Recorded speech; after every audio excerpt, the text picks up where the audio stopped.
Click করুন অ্যাপের bell আইকনে আর সাবস্ক্রাইব করুন এবিপি আনন্দ।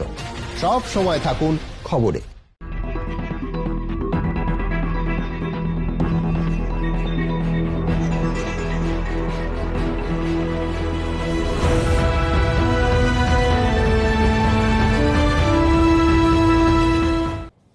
কবে আমার এই ধুলো পবিত্র বৃষ্টিতে ধোবে, এ জ্বালা কখন জুড়বে। অরুণ মিত্র। সত্যি একের পর এক বিপর্যয়ে মানুষের জ্বালার যেন অন্ত নেই। মহামারীর জ্বালা তো আছেই, তার উপর শাঁখের করাত এই লকডাউন। চতুর্থ দফা লকডাউনের পর আবার কি পঞ্চম দফায় লকডাউনের পথে হাঁটছে কেন্দ্র? কেন্দ্রের তথ্য বলছে দেশের 90%-এরও বেশি করোনা সংক্রমণ হয়েছে যে 10টি রাজ্যে, তার মধ্যে রয়েছে পশ্চিমবঙ্গ। এখনো পর্যন্ত দেশ জুড়ে 4,500-এরও বেশি মানুষ মারা গেছেন। পশ্চিমবঙ্গে গত 24 ঘন্টায় নতুন করে সংক্রমিত হয়েছেন 344 জন। না, একটুও ভুল শোনেননি, 344 জন।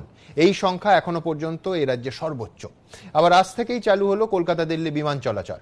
কিভাবে নতুন বিধি মেনে যাতায়াত চালু হলো তা দেখতে প্রথম উড়ানে যাত্রী হয়েছিলাম আমরাও। সেই প্রতিবেদনও রাখবো আপনাদের সামনে। তবে সবার আগে দেখাবো চতুর্থ দফা শেষ হওয়ার মুখেই পঞ্চম দফার লকডাউনের জল্পনা। দেখুন। দেশের 70%-এর বেশি করোনা সংক্রমিত কলকাতা সহ 10টি শহরে। দেশে 90%-এর বেশি করোনা সংক্রমণ হয়েছে পশ্চিমবঙ্গ সহ 10টি রাজ্যে। সম্প্রতি এমনই তথ্য প্রকাশ করেছে কেন্দ্রীয় স্বাস্থ্য মন্ত্রক, যা দেখে বিশেষজ্ঞদের কপালে দুশ্চিন্তার ভাঁজ পড়েছে। আর এই প্রেক্ষাপটে বিভিন্ন মহলে প্রশ্ন উঠছে, চতুর্থ দফার লকডাউনের মেয়াদ পুরোতে তো আরো 3 দিন বাকি। এরপর কি আবার দেশ জুড়ে পঞ্চম দফায় লকডাউনের পথে হাঁটবে মোদী সরকার? দেশ জুড়ে এখন এই নিয়ে চলছে জল্পনা। সরকারিভাবে চূড়ান্ত সিদ্ধান্ত ঘোষণা করা হয়নি, তবে সূত্রের খবর 1 জুন থেকে দেশে পঞ্চম দফার লকডাউন হচ্ছে, এমনটা কার্যত ধরে নিয়েই এগোচ্ছে কেন্দ্র। সূত্রের খবর, নতুন চেহারায় লকডাউন কেমন হবে তা আগামী রবিবার অর্থাৎ 31শে মে ঘোষণা করতে পারে কেন্দ্রীয় স্বরাষ্ট্র মন্ত্রক। ওই দিনই রয়েছে প্রধানমন্ত্রীর মন কি বাত অনুষ্ঠান। পঞ্চম দফার লকডাউন নিয়ে তিনি কোনো বার্তা দেন কিনা সেদিকেও নজর রয়েছে সকলের। দেশ জুড়েও করোনা আক্রান্তের সংখ্যা ক্রমাগত বেড়েই চলেছে। কেন্দ্রীয় স্বাস্থ্য মন্ত্রকের দেয়া বৃহস্পতিবারের পরিসংখ্যান অনুযায়ী ভারতে মোট করোনা আক্রান্তের সংখ্যা 1,58,333। মৃত্যু হয়েছে 4,531 জন করোনা আক্রান্তের। এই প্রেক্ষাপটে লকডাউনের মেয়াদ বাড়ানোর পক্ষে সওয়াল করছেন চিকিৎসকদের একাংশ। লকডাউন যদি আমরা এখন না বাড়াতে পারি, তাহলে আমরা যা ফলাফল পেয়েছি, একটা ধনাত্মক ফল তো পেয়েছি, সংখ্যা হয়তো বেড়েছে কিন্তু মানুষ সেরে উঠেছে অনেক, তার সাথে রোগটা সেইভাবে ছড়ায়নি। আজকে আমেরিকা, ইটালি, অস্ট্রেলিয়া এইসব দেশ যদি আমরা তুলনা করি, তাতে কিন্তু ভারতবর্ষ কিন্তু অনেকটা আটকাতে পেরেছে এবং এখানে সাফল্যমণ্ডিত হয়েছে। এটা লকডাউনের কারণে। লকডাউনটা বাড়ানো উচিত আরো। এইভাবে ধাপে ধাপে লকডাউন তোলবার একটা চেষ্টা করা যেতে পারে, কিন্তু এই মুহূর্তে লকডাউন একদম উঠিয়ে নেওয়াটা বোকামো হবে। এখনো পর্যন্ত 4 দফায় লকডাউনের মেয়াদ 68 দিন।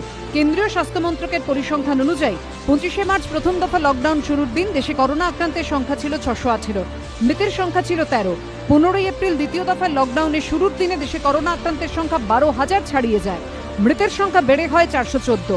4 মে তৃতীয় দফার লকডাউনের শুরুতে দেশে আক্রান্তের সংখ্যা ছিল 43,000, মৃত্যু হয়েছিল 1,400 জনের। আর চতুর্থ দফা লকডাউন শেষ হওয়ার 3 দিন আগে দেশে মোট করোনা আক্রান্তের সংখ্যা 1.5 লক্ষ ছাপিয়েছে, মৃত্যু হয়েছে 4,500-এরও বেশি মানুষের। এই প্রেক্ষাপটে বিভিন্ন মহলে প্রশ্ন উঠছে, করোনা সংক্রমণ রুখতে লকডাউন কি আদৌ কার্যকরী হচ্ছে? এই মুহূর্তে লকডাউন আরো বেশি দিন বাড়িয়ে রাখা মানে হচ্ছে মানুষকে অসম্ভব একটা অর্থনৈতিক স্ট্রেসের মুখে ফেলে দেওয়া।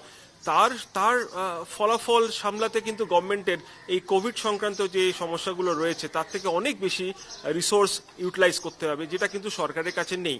সরকার যে ধরনের সাহায্য আপাতত দিতে পেরেছেন কোভিড সংক্রান্ত বিষয়ে, কোভিড-19-এর যে সমস্ত অসুখের ট্রিটমেন্ট এবং পিপিই এবং এ ধরনের যে ত্রাণ প্যাকেজ, সেটা একমাত্র চালিয়ে যাওয়া সম্ভব যদি অর্থনীতিকে আবার নতুন করে নিজের জায়গায় আসতে দেওয়া হয়। এই পরিস্থিতিতে শুধুমাত্র চাল ডালের সাহায্য দিয়ে কি বেশি দিন টানা সম্ভব? আমার তো মনে হয় না। লকডাউন ইস্যুতে শুরু হয়েছে রাজনৈতিক তরজা। মোদী সরকারের লকডাউন নীতি নিয়ে প্রশ্ন তুলছে বিরোধীরা। সংক্রমণ বাড়বে, তার কারণ আনপ্ল্যান্ড ভাবে দিল্লিতে বাস স্ট্যান্ডে যদি সেদিন অত মানুষ না একসাথে করতো, সংক্রমণ বাড়তো না। অত পরিযায়ী শ্রমিক নিয়ে বোম্বেতে হই হই হই হই হই হই হয়ে ফলস রিপোর্ট ওই এটা দিয়ে ট্রেন ছাড়বে না করলে সংক্রমণ বাড়তো না। গুজরাটে, সুরাটের সব মানুষকে রাস্তায় নেবে ডান্ডা না মারলে, ওই পরিস্থিতি না হলে, শুধু সুরাটটা তো আমরা দেখেছি, আহমেদাবাদে হয়েছে, তাহলে সংক্রামক ছড়াতো না। বাংলায় আমরা প্ল্যানভাবে করছিলাম, সেখানে হই হই করে সংক্রমণটা বাড়িয়ে দেওয়ার একটা চেষ্টা হচ্ছে। 4 ঘন্টার নোটিশে যারা লকডাউন করে তারা কার্যত মানুষের বিরুদ্ধে, বিশেষ করে গরিব মানুষের বিরুদ্ধে যুদ্ধ ঘোষণা করেছে লকডাউনকে কেন্দ্র করে।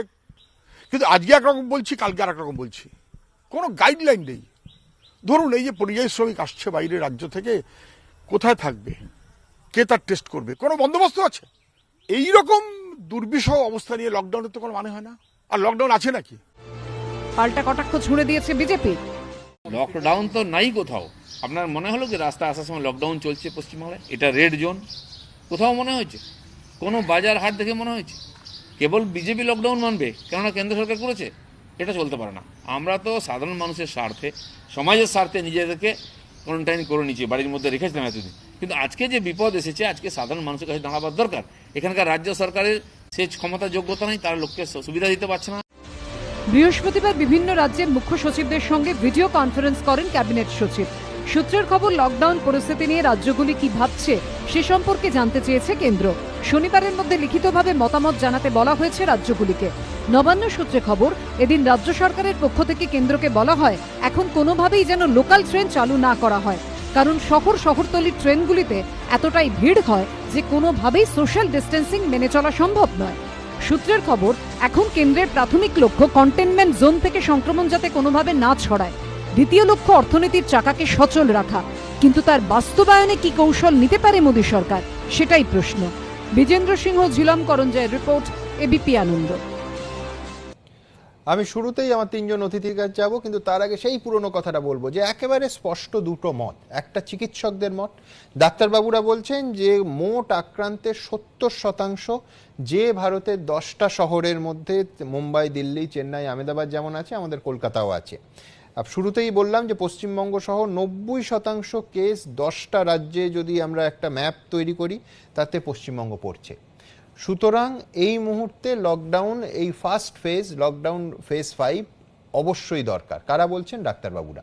অর্থনীতিবিদরা বলছেন যে অর্থনীতির কোমরটা ইতিমধ্যেই ভেঙে গেছে এবং এই লকডাউনের 4 পর্যায় দিয়ে কার্যত কিচ্ছু করা যায়নি। মৃতের সংখ্যা আটকানো যায়নি, আক্রান্তের সংখ্যা কমানো যায়নি এবং প্রত্যেকটা গ্রাফ এই মুহূর্তে ঊর্ধ্বগামী। সেখানে আবার লকডাউনের আরেকটা ফেজ কি প্রয়োজন? আমি 3 অতিথিদের কাছে যাব। খুব সংক্ষেপে আপনাদের কাছে আমার স্পষ্ট দুটো প্রশ্ন থাকবে। 1, পঞ্চম পর্যায়ে লকডাউন কি হওয়া উচিত? এবং 2, যে যদি হওয়া উচিত আপনারা মনে করেন তাহলে অতিরিক্ত কি কি ছাড় দেওয়া উচিত? আমি প্রথমেই যাব সায়ন্তন বসু, বিজেপি। দেখুন, পশ্চিমবঙ্গে তো লকডাউন নেই। আপনি কলকাতা শহর হোক, আশেপাশের জায়গায় যান, লকডাউন আপনি পাবেন না। লকডাউন পঞ্চম কেন 10ম দফা অবধি যদি পশ্চিমবঙ্গে হয়, এর কোনো গ্রাউন্ড এফেক্ট নেই। তার প্রভাবে পশ্চিমবঙ্গে বারবার এই সংখ্যা বাড়ছে। আমরা প্রথম প্রশ্ন করেছিলাম কিছু কলকাতার অঞ্চল নিয়ে, তার জন্য আমাদেরকে সাম্প্রদায়িক অভিধায় ভূষিত করা হয়েছিল।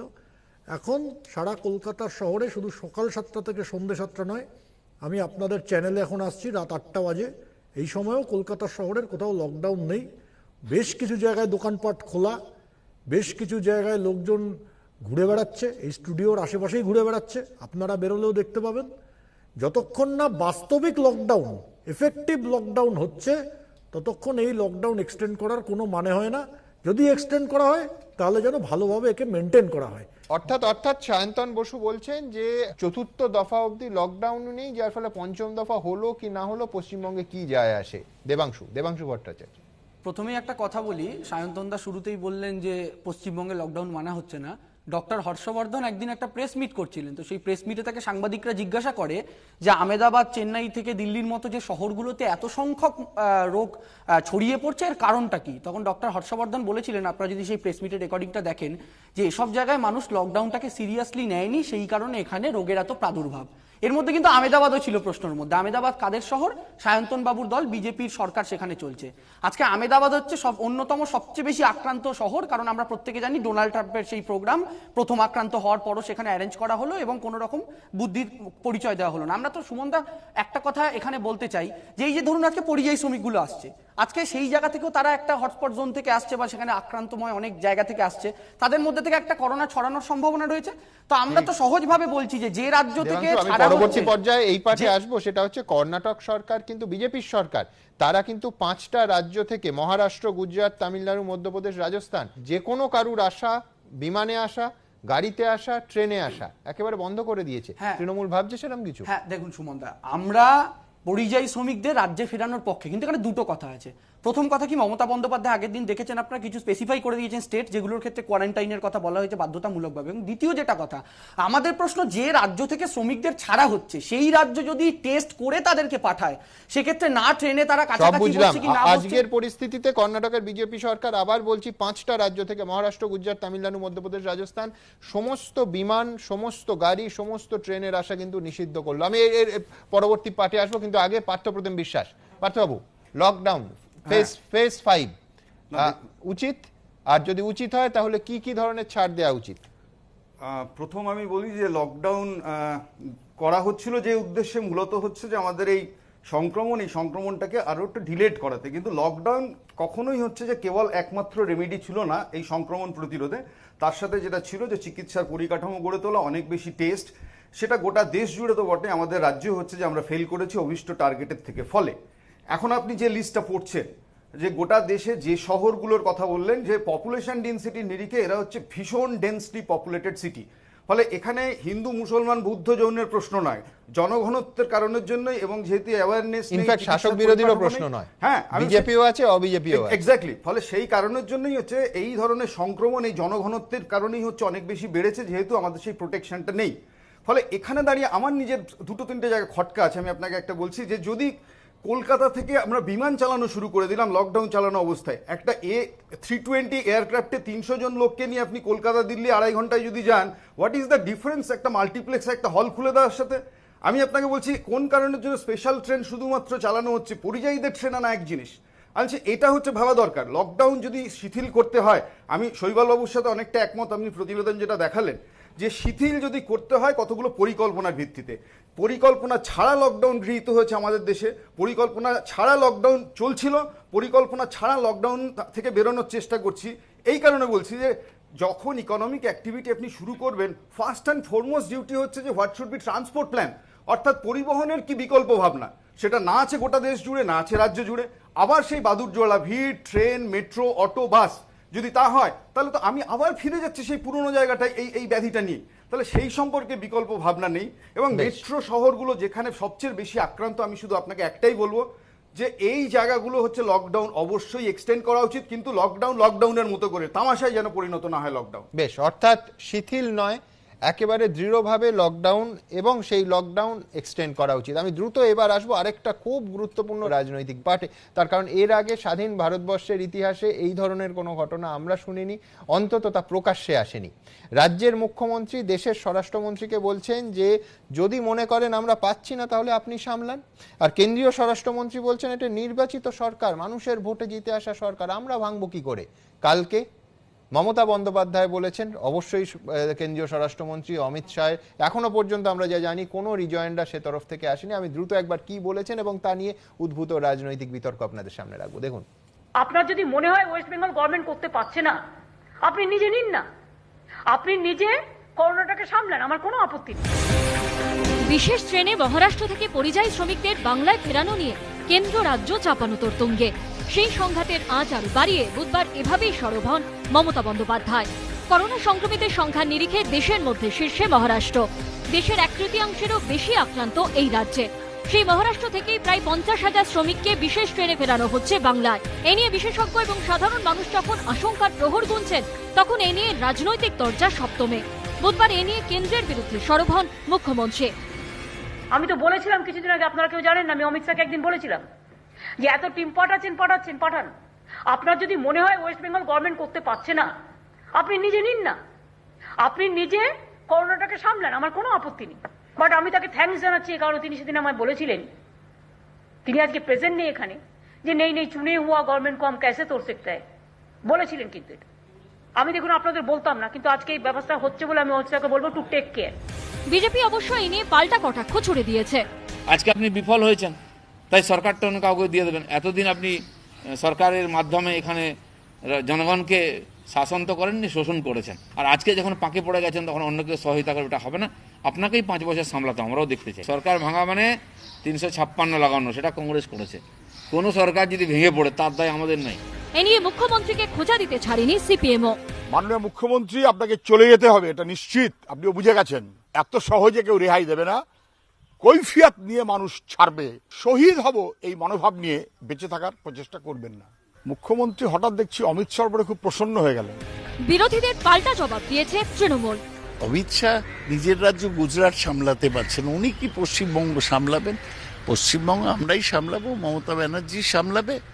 ওটা একটা অমিত শাহর প্রতি বিরক্তি দেখাবার একটা বিবৃতি। বিজেপির তো আর কোনো মুখ নেই, ওই এক দিলীপ ঘোষই আছে।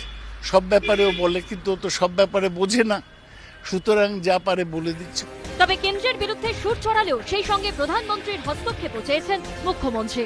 আমি প্রধানমন্ত্রী এবং হোম মিনিস্টারকে বলবো, প্লিজ সিরিয়াসলি এটা দেখুন যাতে করোনা না বাড়ে এবং মানুষের দুর্যোগ দুর্ভোগ আগামী দিনে না বাড়ে। আমি কি করতে পারি? আমি এই সর্বনাশায় পরিস্থিতিতে আমি প্রধানমন্ত্রীর হস্তক্ষেপ চাইব, যে ব্যাপারে প্লিজ হেল্প আস। এই প্রসঙ্গে কার্যত 100 শোনা গিয়েছে সিপিএম এর গলাতেও। 4 ঘন্টার নোটিশে যারা লকডাউন করে তারা কার্যত মানুষের বিরুদ্ধে, বিশেষ করে গরিব মানুষের বিরুদ্ধে যুদ্ধ ঘোষণা করেছে লকডাউনকে কেন্দ্র করে, করোনাকে কেন্দ্র করে। কেন 19 তারিখে অ্যানাউন্স করেননি যে 25 তারিখ থেকে লকডাউন হবে? দায় তো প্রধানমন্ত্রীর। রাজ্যগুলো আর্থিক সাহায্য চাইবে, দুর্বল মানুষের আর্থিক সাহায্য চাইবে এবং মানুষের কাছে সেই অর্থের সংস্থান করার মধ্য দিয়ে অন্তত ডিমান্ড জেনারেট করে অর্থনীতিকে রক্ষা করার চেষ্টা করতে হবে। এ দাবি আমাদের সবার। পাল্টা জবাব দিয়েছে বিজেপি।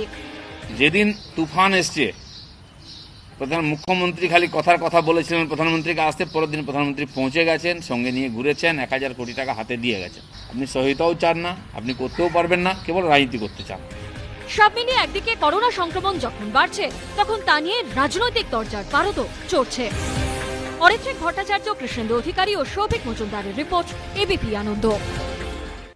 দেবাংশুর কাছে আসবো। স্পষ্ট দুটো প্রশ্ন। একটা হচ্ছে কেন্দ্রের সমালোচনা করছেন, করতেই পারেন, দফতর ধরে ধরে করছেন, রেল দফতর, খাদ্য সরবরাহ দফতর, আবার প্রধানমন্ত্রীর সাহায্য চাইছেন। অমিত শাহ যেটা বলেছেন, নিঃসন্দেহে আমি বলছি এই খবর আমার মনে হয় না কোনো সংবাদ মাধ্যমের কাছে ছিল, যে কোভিড যদি আপনারা মনে করেন যে আমরা পাচ্ছি না, আপনারা সামলান। এটা চ্যালেঞ্জ না আত্মসমর্পণ? দেখুন সুমনদা, আত্মসমর্পণের কোনো গল্প এখানে আসে না। আমরা প্রথম থেকে পশ্চিমবঙ্গ সরকার সম্পূর্ণ সিরিয়াসনেসের সাথে করোনা ব্যাপারটা ডিল করছে এবং তার প্রমাণ হচ্ছে কেন্দ্র লকডাউন ঘোষণার আগেই বাংলা লকডাউন ঘোষণা করে। বাংলা তার বর্ডারগুলো সিল করে দিয়েছিল প্রথম একটা কেসও রেকর্ডেড হওয়ার আগে, এবং বাংলা সরকার বারবার বলেছিল স্ট্রিক্টলি বাংলাদেশ বর্ডারটাকে বন্ধ করুন। এখন কেন্দ্রীয় সরকার কি করছে? রাজনৈতিক দল আর কেন্দ্র সরকার, মানে বিজেপি আর কেন্দ্র সরকার, রোলটা কি? বিজেপি মানে কেন্দ্রীয় সরকার বলছে গৃহস্থকে বলছে সাবধান থাকো, আর বিজেপি আবার বলছে চুরি করো। মানে গল্পটা অনেকটা এরকম। কেন? রাজ্য সরকারকে বলছে করোনা মোকাবিলা, দিলীপবাবু বলছেন ব্যর্থ। কোথাকার ব্যর্থতা ওনারা এখনো সেটা ক্লিয়ার করে বলতে পারেননি, যদিও সেটা বলার আলাদা জায়গা রয়েছে। এদিকে আপনারা বর্ডার খুলে দিচ্ছেন বাংলাদেশ পশ্চিমবঙ্গ। যদি বাংলাদেশ থেকে একজনও পশ্চিমবঙ্গে আক্রান্ত হয়, পশ্চিমবঙ্গের উত্তরবঙ্গ থেকে দক্ষিণবঙ্গ, তাহলে কি কেন্দ্রীয় সরকার দায় নেবে? তারা বলছেন না। করোনা আক্রান্ত আমার আবার পুরনো প্রশ্ন, ইয়াদুরাপ্পা সরকার, কর্ণাটক সরকার যে রাস্তায় হাঁটলো, বাংলা কি হাঁটবে? একেবারে স্পষ্ট, 5 রাজ্য থেকে ঢুকতে পারবেন না, ফ্লাইটে না, গাড়িতে না, ট্রেনে না। এই ব্যাপারে বাংলার সরকার হাঁটবে কিনা এটা সরকারের প্রশাসন ঠিক করবে। আমি আগে যে প্রশ্নটা আপনি করলেন সেটা কমপ্লিট উত্তর দিইনি। দ্বিতীয় হচ্ছে, করোনা আক্রান্ত কেন্দ্রীয় টিমকে বাংলায় পাঠানো হলো, মানে তাদের সিকিউরিটি গার্ড ফাট, তারা ঘুরে বেড়ালেন, কোয়ারেন্টাইনে থাকার কোনো প্রশ্নই নেই। তৃতীয়, আমরা কি দেখছি? এখন ট্রেনে করে পাঠিয়ে দেওয়া হচ্ছে, রাজ্য সরকারের কনসেন্ট ছাড়া তাদেরকে বাংলায় পাঠিয়ে দেওয়া হচ্ছে, একভাবে 50,000 লোককে পাঠিয়ে দেওয়া হচ্ছে। অর্থাৎ বাংলা মরে মরুক, বিজেপির এখন টার্গেট হচ্ছে উত্তরপ্রদেশ, গুজরাটে এত সংখ্যায় মানুষ আক্রান্ত হচ্ছে, বাংলায় কেন এত সংখ্যায় আক্রান্ত হচ্ছে না? এই জন্য তারা হিংসায় জ্বলে পুড়ে লুচির মতো ফুলছেন এবং চাইছেন বাংলায় আরো আক্রান্তের সংখ্যা বাড়ুক, এবং আক্রান্তের সংখ্যা বাড়ানোর জন্য দরকারে বর্ডার খোলা হবে, দরকারে ট্রেনে করে এক ধাক্কায় রাজ্য সরকারকে সামলানোর সুযোগ না দিয়ে কেন্দ্রীয় সরকার এবং বিজেপি ইচ্ছাকৃতভাবে বাংলায় আক্রান্তের সংখ্যা বাড়ানোর চেষ্টা করছে। মারাত্মক অভিযোগ। আমি সায়ন্তন বসুর কাছে যাব, কিন্তু আমি এত চমৎকার একটা কাহিনী পেয়েছি মুখ্যমন্ত্রীর মুখে, স্বরাষ্ট্রমন্ত্রী নিয়ে আমি বারবার সেইটা রেফার করার লোভ সামলাতে পারছি না। অমিত শাহর উত্তর আমার চমৎকার লেগেছে সায়ন্তন বাবু, যে একটা নির্বাচিত সরকার মানুষের ভোটে ক্ষমতায় এসেছে, আমরা কি করে ভাঙতে পারি। কিন্তু এই ভাঙার চেষ্টা তো আগে আমরা দেখেছি, উত্তরাখণ্ডে 2016 এপ্রিলে দেখেছি, এবং সেই সরকার ভাঙা হলো। শেষ রক্ষা অবশ্য হয়নি, সুপ্রিম কোর্টের আদেশে আবার সেই কংগ্রেসের হরিশ রাওয়াত সরকার ফেরত এলো, রাষ্ট্রপতি শাসন বাতিল হলো। কিন্তু কুরিয়ার জোসেফের সেই অসাধারণ রায় হাইকোর্টে, এবং যেটা বারবার পরের সমস্ত মামলায় সাইটেড হয়েছে, যে গণতন্ত্রের কোট আনকোট বলছি, গণতন্ত্রের বৃহৎ ক্যানভাসে যুক্তরাষ্ট্রীয় কাঠামো হলো মূল স্পিরিট, এক্ষেত্রে যা লঙ্ঘিত হয়েছে, অর্থাৎ এই সরকারকে সরিয়ে লঙ্ঘিত হয়েছে।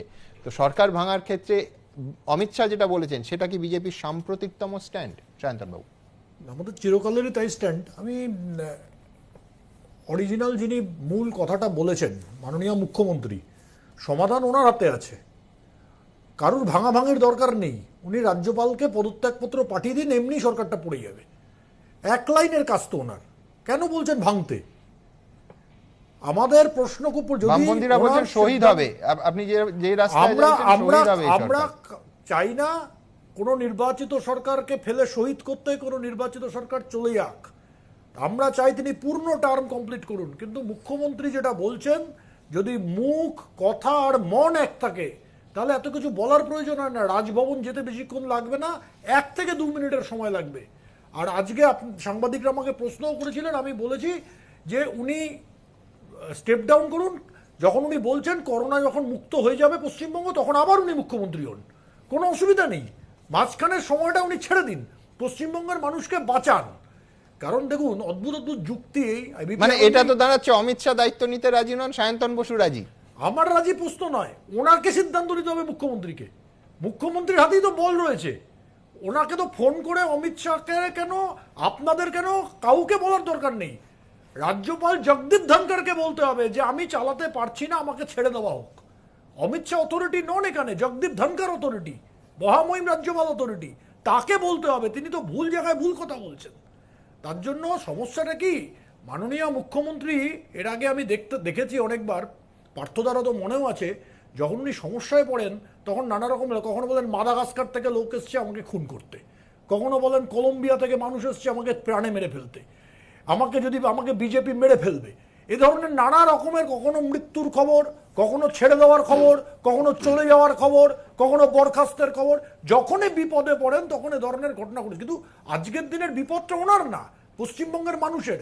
আমরা প্রথম থেকে বলেছি, এবিপি আনন্দেও আমি নিজে ব্যক্তিগতভাবে আপনাদের প্রোগ্রামে বলেছি যে ডেঙ্গিকে আর কোভিডকে যদি এক মনে করেছেন তাহলে এই বিপদ আসবে। আজকের দিনে সেই বিপদ এসছে। ডেঙ্গিকে চেপেছেন, ডাক্তারদেরকে হুমকি দিয়েছেন, প্রেসকে হুমকি দিয়েছেন, কোভিডের ক্ষেত্রে। আমি দেবাংশুর উত্তরে আসবো, তার আগে একবার পার্থবাবুর কাছে যেতেই হবে। পার্থবাবু, বামপন্থীরা চিরকাল সরকারিয়া কমিশনের কথা বলেন, কেন্দ্রের সরকারের হস্তক্ষেপ সরাসরি হতে পারে, ভায়া রাজ্যপাল হতে পারে, বারবারই তার বিরুদ্ধে আপনারা সরব। এই যে সাম্প্রতিক বিতর্ক এবং এই স্টুডিওতে গত 5 মিনিটের যে বিতর্ক, কি বলবেন পার্থবাবু? দেখুন, লকডাউন শুরু হওয়ার আগে যে গুরুত্বপূর্ণ ঘটনাটা ঘটেছিল, সেটা হচ্ছে একটা নির্বাচিত সরকার মধ্যপ্রদেশে ছিল, সেই সরকারটাকে হচ্ছে যে ফেলে দেওয়া হয়েছিল এবং তার সমস্ত ব্যবস্থা হয়েছিল। এবং মহারাষ্ট্রে কিভাবে সরকার হয়েছে সেটা আমরা দেখেছি, যে মানুষের রায় যেদিকে যাচ্ছে সরকার হচ্ছে কোনভাবে। আমি বলছি যে অমিত শাহ যার কথা আলোচনায় আসছেন, ইনফ্যাক্ট তাকে তো স্থপতি বলা হয় ভারতবর্ষে, আর্কিটেক্ট, যে তিনি হচ্ছেন যে মানুষের রায় যদি অন্যদিকে যায়, এই গোয়া, মণিপুর, মিজোরাম থেকে শুরু করে সব জায়গাতেই হচ্ছে যে বিজেপির সরকার তৈরি হয়েছে এবং এটাই তার হাত যশ আছে। ফলে সেই মানুষ যখন বলেন যে সত্যি সত্যি একটা নির্বাচিত সরকারকে কি করে আমরা ফেলি, আমি বলবো যে তাহলে মনের কথা এবং মুখের কথার মধ্যে সবসময় কোথাও একটা তফাৎ থাকছে। এবং মাননীয় মুখ্যমন্ত্রী যখন সেটাকে আবার এন্ডোর্স করেন, তখন আমি আরও বিস্মিত হই যে সেটা এন্ডোর্স হচ্ছে, যে সেখানে হচ্ছে অমিত শাহ তিনি বলছেন যে এরকম একটা যে সরকার ফেলবো না। আমি আসলে এই গোটা ঘটনাটার মধ্যে দিয়ে গত কয়েকদিন ধরে যা চলছে, বেসিক্যালি জানেন তো সুমনবাবু, দুঃখ হচ্ছে একটাই, যে একটা কাইন্ড অফ কনস্পিরেসি ডিজাইন হচ্ছে, আবার তৈরি হচ্ছে। আমি আপনাকে এই কারণে বলছি যে গতদিন আলোচনা করেছি যে যখন উমফুনের মতো ঝড়ে মানুষ বিপর্যস্ত, তখন হচ্ছে যে সিএসসি হচ্ছে যে এরা হচ্ছে সমস্ত দোষের ভাগিদার। আপনি যখন মাঝেরহাটের ব্রিজ পড়ে যায়, তখন হচ্ছে যে মেট্রো রেল আসলে তার গন্ডগোলের কারণ। আপনি যখন আমাদের করোনা আক্রান্ত পশ্চিমবঙ্গের রাজ্য সরকার আর সামলাতে পারছে না, তখন হচ্ছে পরিযায়ী শ্রমিকরা একটা কারণ। আমি বলছি এই কারণের জন্যে যে আসলে দুটো সরকারের প্রস্তুতিহীনতা, পরিকল্পনাহীনতার জন্য মানুষ ভুগছে। এই কারণে বলছি যে আপনি এই যে ট্রেন চালানোর কথা হচ্ছে পরিযায়ী শ্রমিকদের দিয়ে, এই লকডাউন পিরিয়ডের সবচেয়ে বড় সমস্যা, ট্রেনে আস্তে আস্তে মরে যাচ্ছেন 9 জন মানুষ, ট্রেন না পেয়ে 16 জন মানুষ কাটা পড়ছেন, ট্রেনে গরু ছাগলের মতো করে মানুষকে তুলে দেওয়া হচ্ছে। মারাত্মক ছবি আজকে অনুষ্ঠানে দেখা। আমি আপনাদের কাছে আসবো, কিন্তু আমার মনে হয় আপনার কথা সূত্র ধরে যে আসল কনস্পিরেসি যদি কেউ করে থাকে সেটা হচ্ছে কোভিড। তার কারণ আজকে শুধু আমরা এই যাবতীয় বিষয় নিয়ে আলোচনা যখন করছি, মাথায় যেন থাকে যে পশ্চিমবঙ্গে গত 24 ঘন্টায় এই কোভিড কনস্পিরেসি বলি বা না বলি 344 জন আক্রান্ত হয়েছেন। ইদানিংকালে সব থেকে বেশি আমি বলছি রেকর্ড সংখ্যক। এখানে 200-র নিচে থাকে সাধারণভাবে সংখ্যাটা, কখনো কখনো 2-1 দিন 200-র ওপরে গেলে খুব হইচই হয়। গত 24 ঘন্টায় 344, অর্থাৎ এই কোভিড সিচুয়েশনে খুব স্বাভাবিকভাবে টেস্টের সংখ্যা কম হয়েছিল, বহু ল্যাব বন্ধ হতে বাধ্য হয়েছিল প্রাকৃতিক বিপর্যয়ের কারণে। যেই সেটা খুলেছে লাফিয়ে লাফিয়ে সংখ্যাটা বাড়ছে, খুব আশঙ্কার। আমি দ্রুত বারবার যে খবরটা বলছি যে কি করলো ইয়েদুরাপ্পা সরকার কর্ণাটকে, একেবারে সরাসরি মহারাষ্ট্র, মধ্যপ্রদেশ, গুজরাট, রাজস্থান, তামিলনাড়ু 5 রাজ্য থেকে বিমানে, ট্রেনে, গাড়িতে কেউ আসতে পারবে না ঘোষণা করে দিল। দেখুন।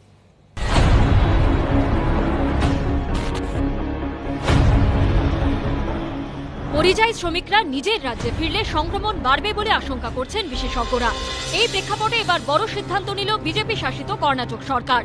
মহারাষ্ট্র, গুজরাট, মধ্যপ্রদেশ, তামিলনাড়ু এবং রাজস্থান থেকে সমস্ত বিমান, ট্রেন ও গাড়ি রাজ্যে ঢোকার ক্ষেত্রে নিষেধাজ্ঞা জারি করল ইয়েদুরাপ্পা সরকার। কর্ণাটকের স্বাস্থ্য দপ্তরের পরিসংখ্যান অনুযায়ী এখনো পর্যন্ত কর্ণাটকে মোট করোনা আক্রান্তের সংখ্যা 2533। 24 ঘন্টায় করোনা আক্রান্ত হয়েছেন 115 জন। অন্যদিকে পশ্চিমবঙ্গে গত 24 ঘন্টায় আক্রান্ত হয়েছেন 344 জন, যা এ রাজ্যে এখনো পর্যন্ত রেকর্ড। মোট করোনা আক্রান্তের সংখ্যা 4536। কর্ণাটক সরকার যেদিন 5 রাজ্য থেকে বিমান, ট্রেন ও গাড়ি রাজ্যে ঢোকার ক্ষেত্রে নিষেধাজ্ঞা জারি করল, সেদিনই করোনা কবলিত মহারাষ্ট্র সহ বিভিন্ন রাজ্য থেকে পশ্চিমবঙ্গে এলেন বিপুল সংখ্যক পরিযায়ী শ্রমিক। বুধবার মুখ্যমন্ত্রী জানান 5টি জায়গা থেকে এলে ইনস্টিটিউশনাল কোয়ারেন্টাইনে থাকতে হবে।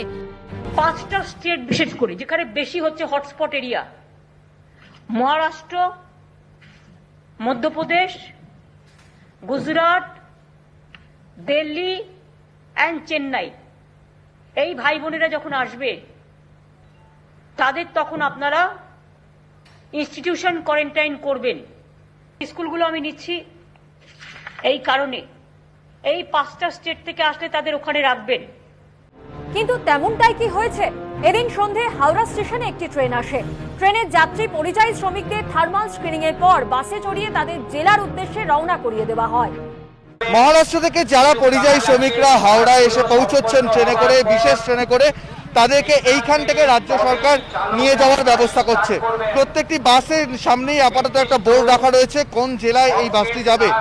যে জেলার বাসিন্দা সেই বাসে উঠে পড়বেন, এমনটাই কিন্তু বলা হচ্ছে। হুগলি জেলা প্রশাসন সূত্রে খবর, বৃহস্পতিবার দুপুর 3:30 পর্যন্ত হুগলির ডানকুনি স্টেশনে 8টি শ্রমিক স্পেশাল ট্রেন এসেছে। মূলত মহারাষ্ট্র, চেন্নাই থেকে ট্রেনগুলি এসেছে, কিন্তু স্টেশনে পরিযায়ী শ্রমিকদের কোনো থার্মাল স্ক্রিনিং হয়নি বলে অভিযোগ। বাসে চড়িয়ে কার্যত গাদাগাদি করে শ্রমিকদের নিয়ে যাওয়া হয়। এক একটি বাসে অন্তত 40-45 জনকে তোলা হয়।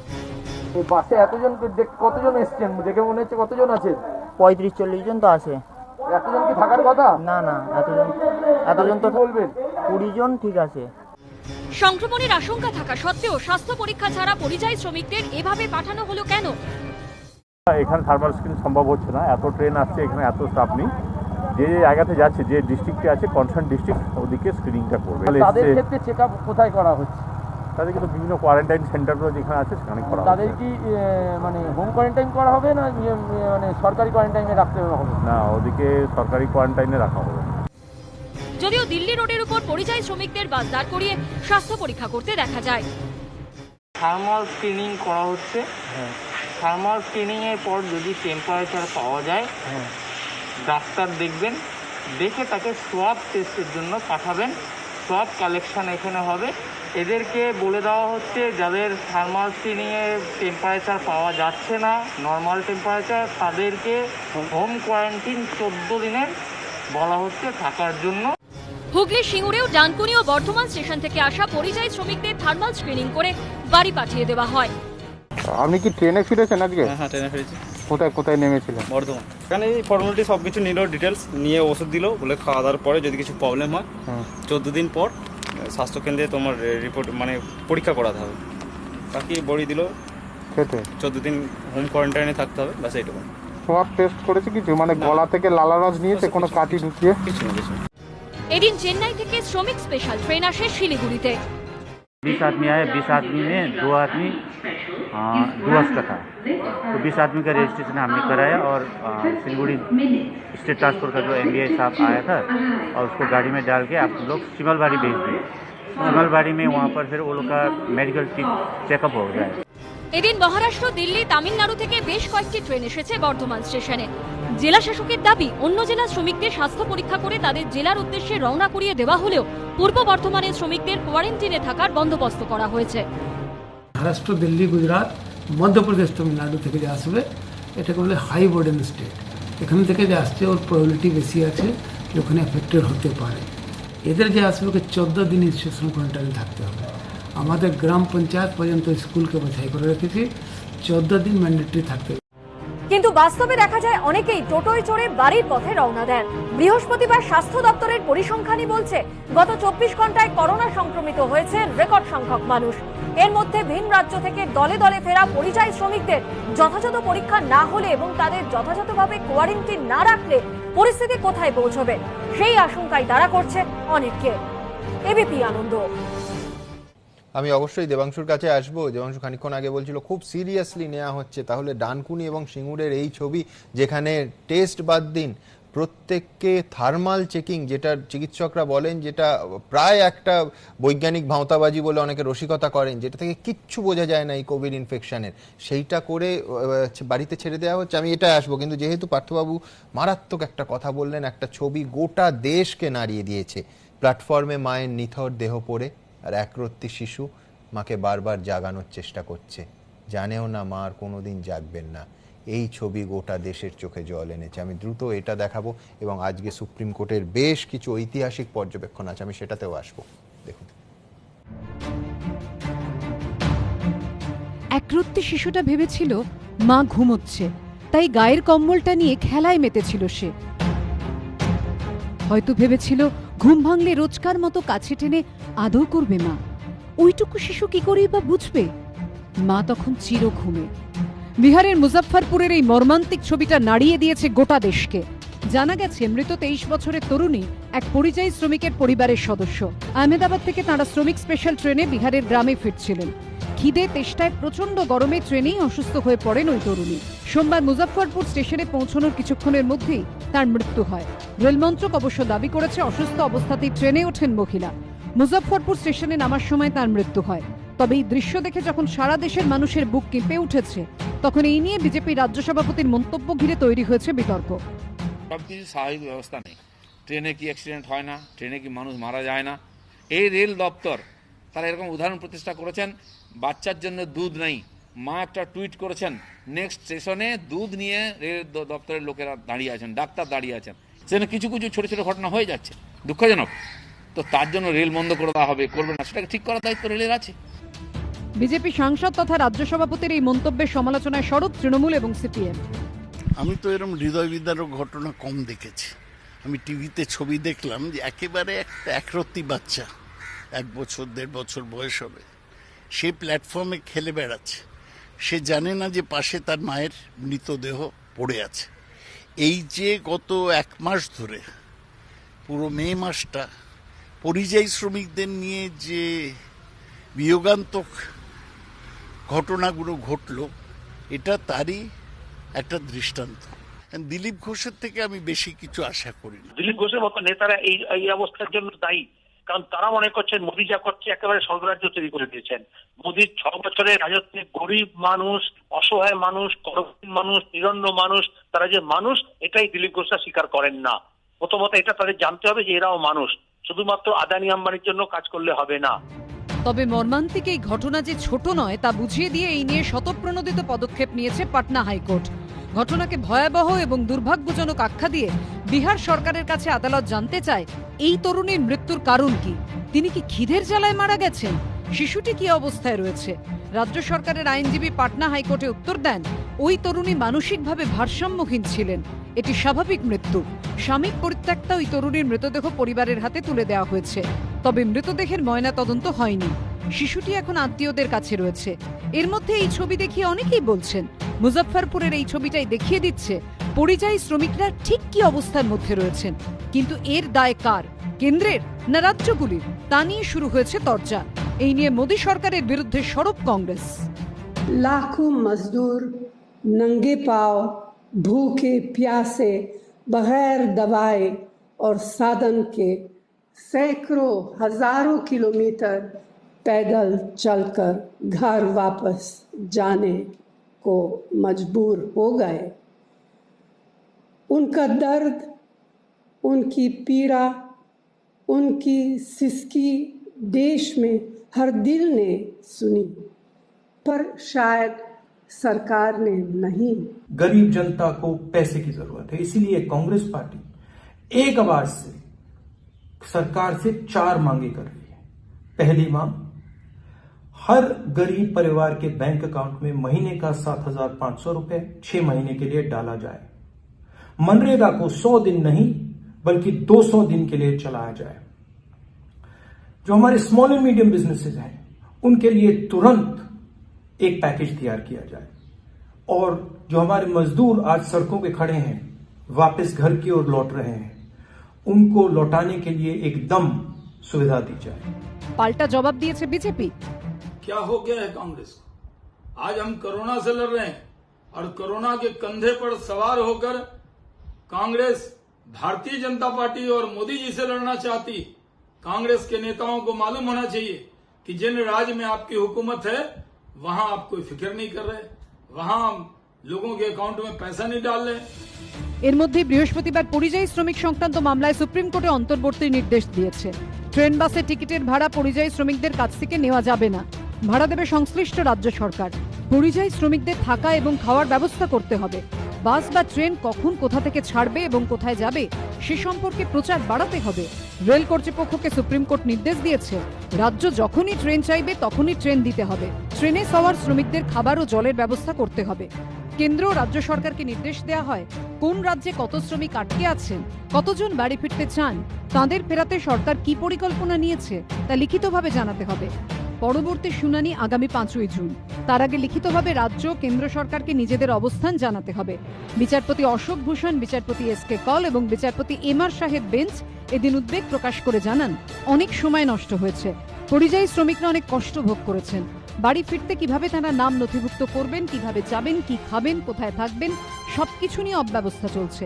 নাম নথিভুক্ত করেও শ্রমিকদের সপ্তাহভর অপেক্ষাই করতে হচ্ছে, হেঁটে যেতে বাধ্য হচ্ছেন অনেকে।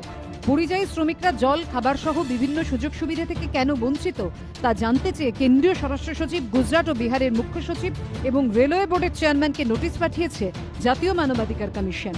বিজেন্দ্র সিংহ রিপোর্ট, এবিপি আনন্দ, নয়াদিল্লি। আমি একেবারে সরাসরি এই সুপ্রিম কোর্টের ঐতিহাসিক সিদ্ধান্তে আসব। একেবারে সুপ্রিম কোর্ট আজ স্পষ্ট করে দিলেন মাননীয় বিচারপতিরা, এক, যে যতদিন পরিযায়ী শ্রমিকরা ফেরার ট্রেন বা বাস পাচ্ছেন না ততদিন তাদের থাকা, খাওয়া, পানীয় জলের যাবতীয় দায়িত্ব যে রাজ্য থেকে তিনি বেরোচ্ছেন, যে রাজ্য থেকে আসছেন তাদের, এবং সেটা বিজ্ঞপ্তি জারি করে, বিজ্ঞপ্তি প্রকাশ করে করতে হবে, এবং যে রাজ্যে তিনি পৌঁছলেন তারপরে যাবতীয় দায়িত্ব তার, এবং ট্রেন এবং বাসের কোনো রকম ভাড়া নেওয়া চলবে না। আমি সায়ন্তন বসুর কাছে আসবো। আজকে তুষার মেহতার কাছে মাননীয় সুপ্রিম কোর্টের বিচারপতিরা জানতে চান সলিসিটর জেনারেলের কাছে যে এই যে আপনারা বলছেন যে 91 লক্ষ পরিযায়ী শ্রমিক বাড়ি পৌঁছেছেন, 3700 বিশেষ ট্রেন চলেছে, যে রাজ্য থেকে তুষার মেহতা তার এভিডেভিটে বলছেন যে হয় যে রাজ্য থেকে সে আসতে চাইছে এবং যে রাজ্যে এসেছে এই খরচাটা তারা দিচ্ছে, কেন্দ্র কি দিচ্ছে? শর্ট ডিস্টেন্সের ক্ষেত্রে শুধুমাত্র একটা মিল এবং লং ডিস্টেন্স ট্রেনের ক্ষেত্রে 2টো মিল কেন্দ্র প্রোভাইড করছে। তাহলে এই যে এতদিন আপনারা বলছিলেন, গত পরশু দিন আমার সাথেও প্রণয় রায় বলে গেলেন যে 85% টাকা দিচ্ছে কেন্দ্র সরকার এবং 15% টাকা দিচ্ছেন রাজ্য সরকার, এটা ঠিক নয়। হয় এটা ঠিক নয়, তুষার মেহতা এভিডেভিটে যা বলেছেন ঠিক, কোনটা ঠিক? এটা সম্পূর্ণভাবে আপনি আমাকে যেটা বললেন, যদি এই এফিডেভিট দিয়ে থাকে সরকার, সেটা আমাদেরও জানা নেই। আমাদের কাছে যেটা জানা আছে, রেল যেটা জানিয়েছিল সেটা হচ্ছে 85% টাকা দেবে কেন্দ্র সরকার, 15% টাকা দেবে রাজ্য সরকার। আপনি মানবেন সলিসিটর জেনারেল সুপ্রিম কোর্টে জানিয়ে যেটা বলছেন সেটা অফিশিয়াল? আমি বলছি না তো যে উনি ভুল বলছেন, কিন্তু সুপ্রিম কোর্টের যে পর্যবেক্ষণ বা যেটা বলা বিনা পয়সায় করার কথা, এটাও বিজেপির নীতি। আমরা চাই পরিযায়ী শ্রমিকদের তাদের কোনো খরচা, এটা আমাদের সুস্পষ্ট নীতি যে কোনো খরচাপাতি তারা না করে তারা বাড়ি যাতে ফিরতে পারেন তার ব্যবস্থা ভারত সরকার এবং রাজ্য সরকারগুলো করুক। তাদের ক্ষেত্রে পয়সা দেওয়ার কোনো দরকার নেই বলে পার্টি হিসেবে আমরা মনে করি। যদি সরকার অরিজিনেটিং স্টেট অথবা রিসিভিং স্টেট, এই দুটো স্টেট দিচ্ছে, যদি কেন্দ্র সরকার তাদের খরচা বহন করার তাদের উপর চালায় তাহলে কেন্দ্র সরকারের সেই সিদ্ধান্তের পরিবর্তন করা দরকার, রেলের সেই সিদ্ধান্তের পরিবর্তন করা দরকার। আমি এটা সুস্পষ্ট ভাষায় আপনাদের চ্যানেলের মাধ্যমে বেশ সায়ন্তন বাবুকে ঠিক আমি সলিসিটর জেনারেল তুষার মেহতা যে কথা বললাম, এবার দেবাংশুর কাছে একেবারে পরিষ্কার তুষার মেহতা দাঁড়িয়ে সুপ্রিম কোর্টে বলছেন যে একটা রাজ্য পাঠাচ্ছে আর একটা রাজ্য নিতে চাইছে না, এরকম কোনো ঘটনা ঘটেনি। তিনি বলছেন যে শ্রমিকদের ফেরানো নিয়ে কোনো রাজ্য কোনো আপত্তি করেনি, কোনো রাজ্যের সঙ্গে কোনো দ্বিমত নেই। দেবাংশু, এইটা তো তৃণমূলের অবস্থান এবং বারবার যে বিবৃতিগুলো আমরা দেখছি তার সঙ্গে মিলছে না। দেখুন সুমনদা, আমি আপনার প্রোগ্রামে এসে পরশুদিনই এই কেন্দ্রীয় সরকার সুপ্রিম কোর্টে সলিসিটর জেনারেল যেটা জানিয়েছিলেন আমি ওটা বলেছিলাম যে এখানে বিজেপির সাথে সলিসিটর জেনারেল যেটা জানিয়েছেন এবং ওনারা যে কথাটা ভাষাচ্ছেন তার মধ্যে কোনো মিল নেই।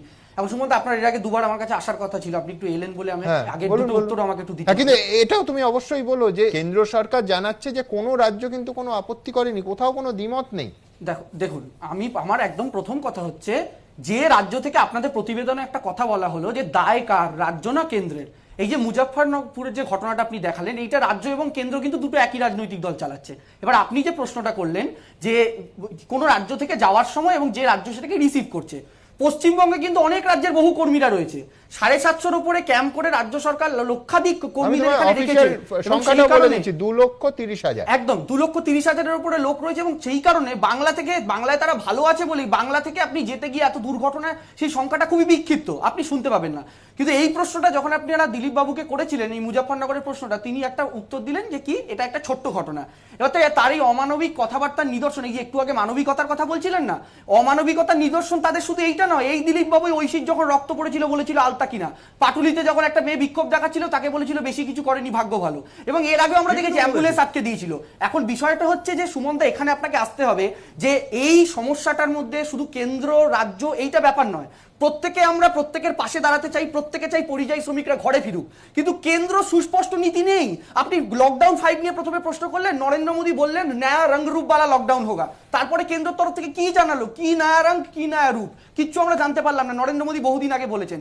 এখন সমস্যাটা হয়ে যাচ্ছে এনারা সমস্ত কিছু ডাইভার্ট করে দিয়ে এখন পশ্চিমবঙ্গ সরকারকে টার্গেট করছেন। তার একটাই কারণ, এই যে সায়ন্তনদা বললেন না রাজ্যপালকে গিয়ে একটা চিঠি দিলেই মুখ্যমন্ত্রী পদত্যাগ হয়ে যাবে, এমন বলছেন মমতা ব্যানার্জি পদত্যাগ করবেন, সায়ন্তনদা মুখ্যমন্ত্রী হবেন, আর পরে ঝড় আসার কোনো খবর পেলেই সুন্দরবনে গিয়ে সায়ন্তনদা বুক চিতিয়ে দাঁড়িয়ে থাকবেন, ঝড় উল্টো দিকে পালিয়ে যাবে।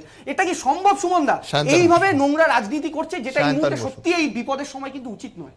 শান্তন বসু, আমার শুধু শান্তনবাবু একটাই শুধু আমার যোগ থাকবে, সেটা হচ্ছে আমরা বারবার যে কথাটা বলছি সেটা হচ্ছে মুখ্যমন্ত্রীর ঘরের লোক কেউ যদি পরিযায়ী শ্রমিক হতেন তাকে কি ফিরিয়ে আনতে তো গুড়িমুষি করতেন?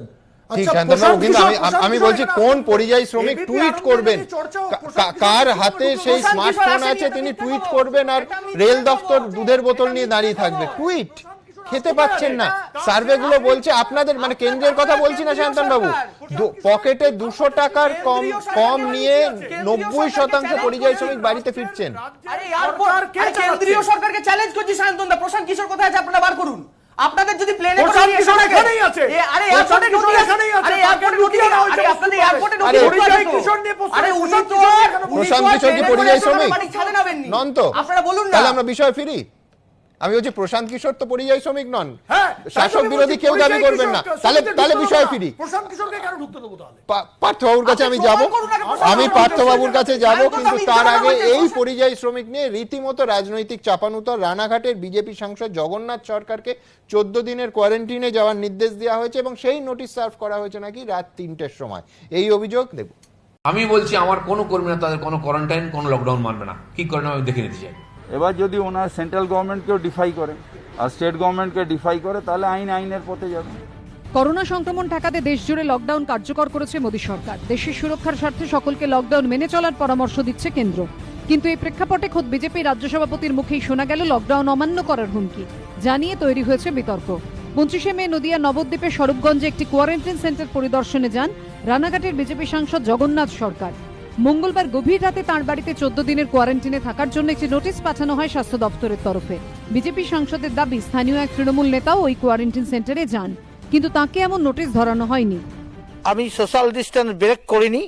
নবদ্বীপ পৌরসভার এক্স চেয়ারম্যান বিমান কৃষ্ণ সাহা তিনি তার গ্রামীণ এলাকায় এসে স্বরূপগঞ্জে এসে একই হোম কোয়ারেন্টাইনে দলবল সহ নিয়ম ব্রেক করে ঢুকলেন। তাকে কেন পাঠানো হলো না, বাদ বাকি যারা যারা গেছিল পাঠানো হলো না, একই কাজে পৃথক ফল হতে পারে না। এই প্রসঙ্গেই বুধবার সুর চড়ান বিজেপি রাজ্য সভাপতি। সরকার কিন্তু কেবল রাজনীতি করতে গিয়ে সমস্ত প্রশাসনকে, পুলিশকে ভারতীয় জনতা পার্টির কর্মীদের পিছনে লাগিয়ে রেখেছে। আমাদের মাননীয় জগন্নাথ সরকার রানাঘাটের এমপি, তাকে নাকি কোয়ারেন্টাইনের নোটিশ ধরানো হচ্ছে। তো আমরা এইসব, যে সরকার, কেন্দ্র সরকার আইন মানে না, তার আইন আমরা কেন মানব? আমি বলছি আমার কোনো কর্মীরা তাদের কোনো কোয়ারেন্টাইন, কোনো লকডাউন মানবে না। কি করে আমি দেখে নিতে চাই। এই মন্তব্যকে হাতিয়ার করে সুর চড়াতে দেরি করেনি তৃণমূল। দিলীপ ঘোষের বুদ্ধি কত তীব্রতে বোঝা যায়। নরেন্দ্র মোদী লকডাউন কথা বলছে, দিলীপ ঘোষ বলছে লকডাউন মানবেন না। এ তো জনবিরোধী বক্তব্য। লকডাউন মানবেন না মানে কি? করোনার বিপদটা আরো বাড়িয়ে তুলবেন। এ কি সহ্য করা যায়? হুঁশিয়ারির ব্যাখ্যা দিয়েও দিলীপ ঘোষ অবশ্য কার্যত নিজের অবস্থানই অনড়। প্রধানমন্ত্রী বলেছিলেন বলে আমরা ভাঙিনি, মুখ্যমন্ত্রী বললে আমি আগে ভাঙতাম, কারণ উনি কারো নিয়ম কোনোদিন মানেন না। এই সরকার, যার তার ওখানে দেব যিনি এমপি আছেন পাঁশকুড়ার, তিনি যাচ্ছেন, তার জন্য নিয়ম নেই। পার্থবাবু এখান থেকে ঝাড়গ্রাম চলে গেলেন, তার জন্য কোনো নিয়ম নেই। দিলীপ ঘোষ নিজের সংসদীয় ক্ষেত্রে যাবে লোকের সঙ্গে দেখা করতে এই বিপদের সময়, তার জন্য আলাদা নিয়ম, তাকে জোর করে আটকানো হচ্ছে, যেতে দেওয়া হয়নি আমাকে। সেই জন্য আমি বলেছি এই নিয়ম আমরা মানব না। সিপিএম আবার তৃণমূল বিজেপির এই তরজায় গুরুত্ব দিচ্ছে না, বরং দুদলকে একসারিতে ফেলে আক্রমণ শানিয়েছে তারা। যাহা তৃণমূল তাহা বিজেপি। তৃণমূল কোনো নিয়ম মানে না, সেই তৃণমূলেরই নেতাদের একটা বড় অংশ মিলিয়ে এখন বিজেপি, তারা নিয়ম মানবে কেন? তারা মুখ্যমন্ত্রীর বদান্যতায় এতদিন চলেছেন, প্রধানমন্ত্রীর বদান্যতা এখন চলবেন। তাদের ধারণা ক্ষমতাটাই সবচেয়ে বড় জিনিস, দায়বদ্ধতা কিছু না। করোনা সংক্রমণ রুখতে বহু সাধারণ মানুষ অনেক কষ্ট সহ্য করেও ঘরবন্দি রয়েছেন। অন্যদিকে লকডাউন মেনে চলা নিয়ে বাকযুদ্ধে ব্যস্ত রাজনৈতিক দলগুলি। অরিত্রিক ভট্টাচার্য, সুজিত মণ্ডল ও সৌভিক মজুমদারের রিপোর্ট, এবিপি আনন্দ। আমি বাকযুদ্ধের অংশে আসবো, কিন্তু তার আগে পার্থবাবু অনেকক্ষণ বলার সুযোগ পাননি। আমি পার্থবাবু ঠিক এইটা নিয়ে, যে বিজেপি বলছে যে লকডাউনটা অজুহাত, লকডাউনের অজুহাতে পুলিশ তাদের নেতাদের বাড়ির বাইরে যেতে দিচ্ছে না, যেখানে তারা গন্তব্য যেতে চাইছেন, ত্রাণ বিলি করতে ইত্যাদি যেতে দিতে চাইছে না। আপনারাও তো বিরোধী, একই রকম অভিজ্ঞতা নাকি পার্থবাবু? না, একটা জিনিস ঠিকই যে ত্রাণ বিলির প্রশ্নে যদি বলেন যে এই রাজ্যে শাসক দল তারা যে সব ক্ষেত্রে লকডাউন বিধি মেনে করেছেন তা না, এবং সেক্ষেত্রে বিস্তীর্ণ অঞ্চলে দলবাজি হয়েছে, এবং সেক্ষেত্রে প্রায় সরকারি যে মেকানিজম যেটা আছে ডিস্ট্রিবিউশনের, সেটা হচ্ছে তৃণমূল সেটাকে দলীয় একটা মেকানিজমে পরিণত করার চেষ্টা করেছে। কিন্তু এতৎসত্ত্বেও আমি বলবো যে লকডাউন চলাকালীন লকডাউনের বিধি মানা, বিপর্যয় বিধি মানা ভারতবর্ষের সমস্ত নাগরিকের কর্তব্য, এবং সেখানে রাজনীতি আনাটা অত্যন্ত খারাপ। আমি এই কারণের জন্য কথাটা বলছি যে লকডাউনে কোথায় এই একটা ন্যারো পলিটিক্স ঢুকে যাচ্ছে। যে এই যে বাচ্চাটার ছবি দেখালেন আপনি, যে আমাদের মুজাফফরনগরে, আমরা এই চিত্র দেখার পরও যদি মনে হয় যে এটা আসলে একটা ছোট ঘটনা বা বিচ্ছিন্ন ঘটনা, আমার একটাই মনে হচ্ছে যে আসলে শাসকের সুর কোথাও একরকম। আমাদের এ রাজ্যেও আমি পার্ক স্ট্রিট যখন হয়েছে তখন আমি দেখেছি শাসকের গলায় এ রাজ্যে যারা ছিলেন তারাও বলেছিলেন যে এটা একটা ছোট্ট বিচ্ছিন্ন ঘটনা। রায়গঞ্জে যখন একটা ঘটনা ঘটে, প্রিন্সিপালকে আক্রমণ করা হয়, সেটা বিচ্ছিন্ন ঘটনা, ছোট্ট ঘটনা। আমি একইভাবে রাজস্থানে যখন একটা ছেলেকে জ্বলন্ত পুড়িয়ে মারা হয়, সেটা সম্পর্ক কোনো রকম উচ্চবাচ্য বেরোয় না। আমি এখানে বলছি লকডাউন চলাকালীন সুমনবাবু যে মানবাধিকার যেভাবে ভায়োলেটেড হয়েছে এবং হচ্ছে, আপনি সুপ্রিম কোর্টের এক্ষুনি কথাটা বললেন, তো আই হ্যাভ এ ডাউট যে এর আগেও তো মোদি সাহেব যেদিন লকডাউন ঘোষণা করেছিলেন বলেছিলেন যে যেখানে আছেন সেখানে দেখুন, খাবার পাবেন, মাইনে পাবেন। বিশ্বাস করুন, তার এক সপ্তাহ যেতে না যেতে কোথাও খাবার মেলেনি, কোথাও মাইনে পায়নি, এবং এই পরিযায়ীরা হোমসিক নয় যে তারা বাড়ি ফিরতে চেয়েছে, তারা পেটের দায়ে প্রাণে বাঁচাতে চায়। আমি বলছি এই যে ইনহিউম্যান জায়গা, এই আমি বলছি হিউম্যান রাইটস ভায়োলেশন, মানবাধিকারের ভায়োলেশনের ঘটনা ঘটছে।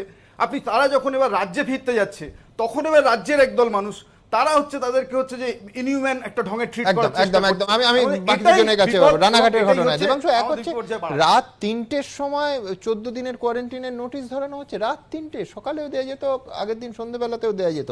দুই হচ্ছে যে একই ক্যাম্পে অভিযোগ যদি সত্যি হয় তৃণমূলের নেতারাও গেছেন। এখন তৃণমূলের নেতারা তো বাঁটুল দিগ্রেড বা অরণ্যদেব নয়, এরকম কোনো বিজ্ঞান বলেনি যে তাদের কোয়ারেন্টাইনে দেওয়ার দরকার নেই কারণ তাদের কোভিড হয় না। আমি বলছি একই রকম তো তাহলে অন্য নেতাদেরও যারা গেছিলেন কোয়ারেন্টাইনে পাঠানো উচিত ছিল দেবাংশু। তৃণমূলের নেতারাও বাটুল দি গ্রেট নন, আর আমাদের জগন্নাথ সরকারও ছোটা ভীম নন বা দিলীপ ঘোষ নন আর কি, যে তিনি বলছেন লকডাউন ভেঙে বেরিয়ে যাবো, আমার কিছু হবে না। এখন সুমনদা গল্পটা অন্য জায়গাতে। আমি যেটা বলতে চাইছি যে ওখানে যদি আরো কোনো তৃণমূলের নেতা কেউ থেকে থাকেন, সেই ব্যাপারটা তদন্ত সাপেক্ষ, সেটা দেখা যাবে। কিন্তু আমার কথা, এই জগন্নাথ সরকার শুধু একা নন। আপনি মনে করে দেখুন, বিজেপির মন্ত্রী দেবর্ষী চৌধুরী, তিনি দিল্লি থেকে আসার পর তার বাড়িতে যখন কোয়ারেন্টাইনের নোটিশ লাগাতে যাওয়া হয়, তিনি কোয়ারেন্টাইন মানতে চাননি। মানে তারা ভাবছেন যে তারা বিজেপি করেন, প্রধানমন্ত্রী তাদের দলে আছে, তাদের করোনাও ছুতে পারবেন। আমি জানি না এই ধারণাটা কি। দিলীপ বাবু, এই যে রাজনীতি নিয়ে এত কথা হচ্ছে, কারা রাজনীতি করছে সুমনদা? প্রথম কথা, প্রথম দিন থেকে নাকের মধ্যে একটা পদ্ম ফুলের মাস্ক, প্রথম রাজনীতির চিহ্ন। আর দ্বিতীয় কি দেখা গেল, দিলীপ বাবু বলছেন পিএম বলেছে বলেই মেনেছি, মমতা ব্যানার্জি বলে লকডাউন মানতাম না। মানে মমতা ব্যানার্জি যদি লকডাউন ঘোষণা করতো আর শুধু বাংলায় যদি করোনা আসতো, আমি নিজে করোনা আক্রান্ত হয়েও একটা সংখ্যা বাড়াতাম, বাংলায় করোনা বেড়েছে, আর মমতা ব্যানার্জিকে গালাগালি দিতে পারতাম, তাতে নিজেকে আক্রান্ত হতে হলে আমার সমস্যা নেই। সমস্যা হচ্ছে একটু জেনে বললে ভালো হয়। কেন্দ্রীয় মন্ত্রীর কথা হচ্ছে, কেন্দ্রীয় মন্ত্রী 14 দিন কলকাতায় ছিলেন তার বাড়িতে। 14 দিন কেন, 17 দিন ছিলেন। যেদিন পার্লামেন্ট শেষ হয় সেদিন থেকে টানা 17 দিন কলকাতায় থাকার পরে রায়গঞ্জে গেছেন, তখনও কলকাতাও রেড জোন হয়নি, উত্তর 24 পরগনাও হয়নি, রায়গঞ্জের তো কথাই নেই। আমার প্রশ্নটা অন্য জায়গায়। ঘাটালের সাংসদ দেব থাকেন সম্ভবত কলকাতায়, তিনি যাচ্ছেন ঘাটালে, প্রোগ্রাম করছেন, ফিরছেন, দিলীপ ঘোষ আটকানো হচ্ছে কেন? কেন আপনার জলপাইগুড়ির সাংসদ ডক্টর জয়ন্ত রায়, সেই পার্লামেন্ট যবে শেষ হয়েছে তবে থেকে জলপাইগুড়িতে রয়েছেন। পাশের লোকসভার সাংসদ জন বার্লা, তারা যেখানে যাচ্ছে তাদেরকে কোয়ারেন্টাইন করেছে, আটকানোর চেষ্টা হচ্ছে। সমস্যাটা হচ্ছে তৃণমূলের লোকজন, ছোটখাটো যত হাদা ভোদা আছে, তারা লাফালাফি করে বলবে যে বিজেপি কোথায়, বিজেপির এমপিরা কোথায়, বিজেপির এমপি কোথায়। বিজেপির এমপি, বিজেপির এমএলএ রাস্তায় বেরিয়েছে, মানুষের পাশে দাঁড়াচ্ছেন, তাদেরকে আটকাতে হবে। পুলিশকে দিয়ে, হেলথ ডিপার্টমেন্টকে দিয়ে কোয়ারেন্টাইনে তাদেরকে পাঠাতে হবে। দিলীপ ঘোষের বক্তব্য, দিলীপ দার বক্তব্য খুব ক্লিয়ার, এই বেআইনি আদেশনামা আমরা মানব না, কোনোভাবে মানা সম্ভব নয়। বেআইনি আদেশনামা, এটাকে মানা যাবে না। এবং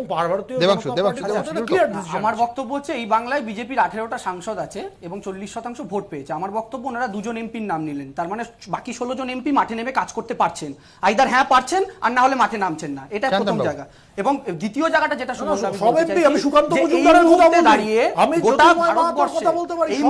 গোটা ভারতবর্ষে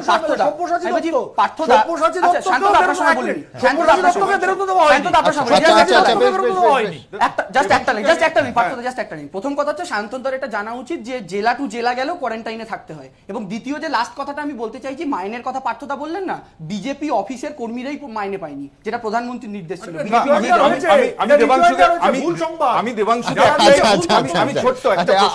আরো বেশি প্রসঙ্গটা ব্যক্তিগত হওয়ার আগে আমি দ্রুত একবার, যারা এতক্ষণ আমাদের ভেরিফাইড টুইটার অ্যাকাউন্ট আইএম সুমনদেতে মন্তব্য পাঠালেন, দ্রুত একটা মন্তব্য পড়ে নেব। মল্লিকা ভট্টাচার্য, তিনি লিখছেন, বিরোধী দলনেতা এমপিরা দুর্গত মানুষের সাহায্যে এগিয়ে আসলে তাদের বাধা দেয়া কেন হচ্ছে? পৃথ্বীরাজ মিত্র লিখছেন, লকডাউনে কোনো সমাধান হয়নি, উল্টে অর্থনীতি ধসে পড়েছে, কেন্দ্র সম্পূর্ণ ব্যর্থ। চন্দন দাম লিখছেন, পশ্চিমবঙ্গে লকডাউনের নামে ফাজলামি হয়েছে। প্রতীক মণ্ডল লিখছেন, যুক্তরাষ্ট্রীয় কাঠামোয় কেন্দ্র রাজ্য হাতে হাত মিলিয়ে কাজ করবে, সেটাই কাঙ্ক্ষিত। কৃষ্ণেন্দু সেন লিখছেন, অমিত শাহকে মুখ্যমন্ত্রী এত মানেন, জানা ছিল না সত্যি। অতনু দত্ত লিখছেন, আপনাকে বাংলার জনগণ চেয়ারে বসিয়েছে, আপনি কেন হাল ছেড়ে দেবেন? কুণাল চট্টোপাধ্যায় লিখছেন, দেশে তুগলকি ব্যবস্থা চলছে, প্রথমে পরিযায়ী শ্রমিকদের অনাহারে আদমরা করে, এখন ট্রেনে চাপিয়ে কাটা ঘায়ে নুনের ছিটে।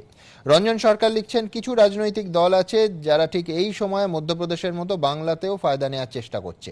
দেবাঞ্জন বন্দ্যোপাধ্যায় লিখছেন, সবকটা তরোয়ালের মুখ যেন একটা বিন্দুতে এসে মিশেছে, ঘেঁটে ঘ সবকিছুর সঙ্গে ধ্রুবক রাজনীতি, এটাই আমার ভারতবর্ষ। দেবীপ্রসাদ বিশ্বাস লিখছেন, এখন রাজনীতি নয়, বরং দল মত নির্বিশেষে করোনার বিরুদ্ধে সবাইকে লড়তে হবে। এই বার্তাটা দিয়ে একটা ছোট্ট বিরতি নেব, তারপর অবশ্যই আপনাদের বলছিলাম যে দিল্লি কলকাতা প্লেন চলাচল, কারা সেই প্লেনে থাকলেন, সব থেকে বড় কথা যাত্রী হিসেবে এবিপি আনন্দ সেই প্লেনে ছিল, ঠিক কি আবেগ ছিল যারা যেখানে পৌঁছচ্ছেন, বহুদিন আটকে আছেন, 4 দফায় লকডাউন ফেজের মধ্যে কোথাও একটা আটকে পড়েছিলেন, এবার গন্তব্যে পৌঁছচ্ছেন, কি ভাবছেন তারা, দেখাবো। কিন্তু তার আগে ছোট্ট একটা বিরতি, এক্ষুনি ফিরছি।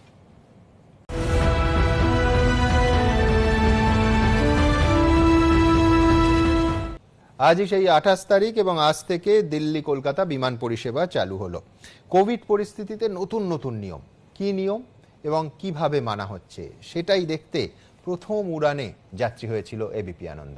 কি পেলাম আমরা, দেখুন। Air India Guwahati passenger please join the queue. 2 মাস বন্ধ থাকার পর বৃহস্পতিবার বাংলা থেকে চালু হলো অন্তর্দেশীয় বিমান পরিষেবা। লকডাউনের মধ্যে কলকাতা থেকে যাত্রী নিয়ে উড়ল বিমান। বৃহস্পতিবার সকাল 7:35 প্রথম দিল্লিগামী বিমানের সওয়ারি ছিলাম আমরাও। বিমানবন্দরে ঢোকা থেকে বিমানে ওঠা কিংবা নামা, করোনা সংক্রমণ এড়াতে প্রতিটি ক্ষেত্রেই বদলেছে নিয়ম, মানতে হচ্ছে সামাজিক দূরত্ব। কাকভোর থাকতেই যাত্রীরা এসে গিয়েছেন প্রথম উড়ান ধরার জন্য। ঠিক এই জায়গায় যাত্রীকে, যেমন আমাদেরকে এই মুহূর্তে লাগেজ রাখতে হচ্ছে এবং এখানেই স্যানিটাইজ করা হচ্ছে যাত্রী এবং তার লাগেজকে, ঠিক এইভাবেই। আর এরপরে শুরু হচ্ছে স্টেপ 2। অবশ্যই এর আগে ইতিমধ্যে যেমনটা গাইডলাইন এসেছে, প্রত্যেক যাত্রীকে মাস্ক এবং সেই সঙ্গে হাতে গ্লাভস পরা অত্যন্ত আবশ্যকীয়। বিমানবন্দরে ঢোকার আগেই এরা যে সেলফ অটোমেটেড যে হ্যান্ড স্যানিটাইজার মেশিন ইনস্টল করেছে তা দিয়ে হাত সাফাই করতে হবে। এরপর আসছে স্টেপ 2, নিরাপদ দূরত্ব বজায় রেখে প্রথমে, যেমন আমাদের এই মুহূর্তে শরীরের তাপমাত্রা পরীক্ষা চলছে এবং প্রত্যেক যাত্রীকে এরপরেই কিন্তু বিমানবন্দরে ঢোকার অনুমতি দেওয়া হচ্ছে। কোনো সিমটোমেটিক অর্থাৎ উপসর্গ রয়েছে এমন কোনো যাত্রীকে কিন্তু এদিন সকালে ভেতরে দেওয়ার অনুমতি দেওয়া হয়নি। ঠিক এইভাবেই প্রথমেই কিন্তু তাদের প্রথম স্টেপ শেষ হচ্ছে। আর এরপর যেটা অত্যন্ত গুরুত্বপূর্ণ, নিজের মোবাইলে আরোগ্য সেতু অ্যাপ কিন্তু দেখাতে হচ্ছে। যদি সেক্ষেত্রে কোনো যাত্রীর আরোগ্য সেতু অ্যাপ না থাকে, ফলে এখানেই তাকে একটা সেলফ ডিক্লারেশন ফর্ম ভরে তবে তিনি উড়ান ধরার জন্য বিমানবন্দরের ভেতরে ঢুকতে পারবেন। রাজ্য সরকারের তরফে আগেই জানানো হয়েছে, বিমানে ওঠার আগে যাত্রীদের এই মর্মে self declaration form fill up করতে হবে যে প্রয়োজনে তিনি 14 দিন কোয়ারেন্টিনে থাকতে বাধ্য থাকবেন। এখানে একটা মেশিন রয়েছে, কারোর কাছে যদি পেপার ডকুমেন্টস থাকে টিকিটের, সেক্ষেত্রে সে এখানে রাখবে, অর্থাৎ কোনো আধিকারিক তিনি স্পর্শ পর্যন্ত করবেন না। যেমন আমাদের কাছে এই মুহূর্তে ই টিকিট রয়েছে, ফলে এই যে নির্দিষ্ট বলয় রয়েছে, যার কাঁচের দেয়ালের ওপারে এক সিআইএসএফ অফিসার রয়েছে, তিনি আমার ই টিকিট দেখছেন। এরপর আমাকে যেটা করতে হবে আইডি পরীক্ষার জন্য, ঠিক এখানে যে জায়গা সেখানে আমি আমার আইডি কার্ড দেখানোর পর তারপরে কিন্তু বিমানবন্দরের ভেতরে ঢুকতে পারবো। এই পরিস্থিতিতে সব যাত্রীকে আগে থেকে ওয়েব চেক ইনের পরামর্শ দেওয়া হয়েছে। প্যাসেঞ্জারের তরফ থেকে যেগুলো রিকোয়ারমেন্ট, আজকে প্যাসেঞ্জাররা এসছেন ওয়েব চেক ইন করে, ওয়েব চেক ইনটা মাস্ট। আর লাগেজও সবচেয়ে কম, মানে যাতে লাগেজ নিয়ে যাওয়া যায় সেইটাও অ্যাডভাইজারি দেওয়া হয়েছিল। খুব জরুরি বিষয় আরোগ্য সেতু। আরোগ্য সেতু অ্যাপটা ডাউনলোড করে প্যাসেঞ্জারকে দেখাতে হবে যে ওই সেফ এতে আছে। যে সমস্ত যাত্রীরা ওয়েব চেক ইন করতে পারবেন না, তাদের আগের নিয়মেই বিমান সংস্থার কাউন্টার থেকে বোর্ডিং পাস সংগ্রহ করতে হবে। এবার আমরা দেখব বোর্ডিং পাস ইস্যুর জায়গায় কিভাবে নতুনভাবে সোশ্যাল ডিস্টেন্সিং মেনটেন করা হচ্ছে, যেটা নজরে পড়লো। ঠিক এই জায়গাটায় এই যে কাঁচের আস্তরণ বা দেয়াল তৈরি করা হচ্ছে সেটা নতুন। আমার বোর্ডিং পাস প্লিজ।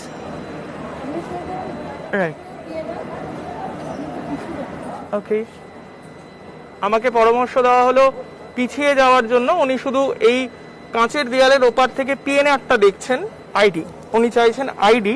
নিঃসন্দেহে অন্য সময় আইডি আমরা ভেতরে দিই, এক্ষেত্রেও শো করতে হচ্ছে, অর্থাৎ এই নিরাপদ দূরত্ব থেকে আমার আইডি, আমার সহযাত্রী শ্যামল জানা তার আইডি এইভাবে শো করতে হলো। এমনকি যে লাগেজ সঙ্গে নিয়ে বিমানে ওঠা যাবে না, সেই লাগেজে ট্যাগ লাগাতে হবে যাত্রীকে। এক্ষেত্রে ডিজিসি এর যে নতুন গাইডলাইন এসেছে অত্যন্ত গুরুত্বপূর্ণ, কারণ এই ট্যাগিং এর ক্ষেত্রে যে বিমান কর্মীরা রয়েছেন তারা নিজেরা ব্যাগে ট্যাগিং করবেন না। যাত্রীকে বোর্ডিং পাসের সঙ্গে সঙ্গে এই ট্যাগিং এর জন্য যে সেটা দিয়ে দিতে হবে এবং যাত্রীকে নিজেকেই সেটা করতে হবে, এবং গোটা প্রক্রিয়াটা চলছে কিন্তু সোশ্যাল ডিস্টেন্সিং বজায় রেখে।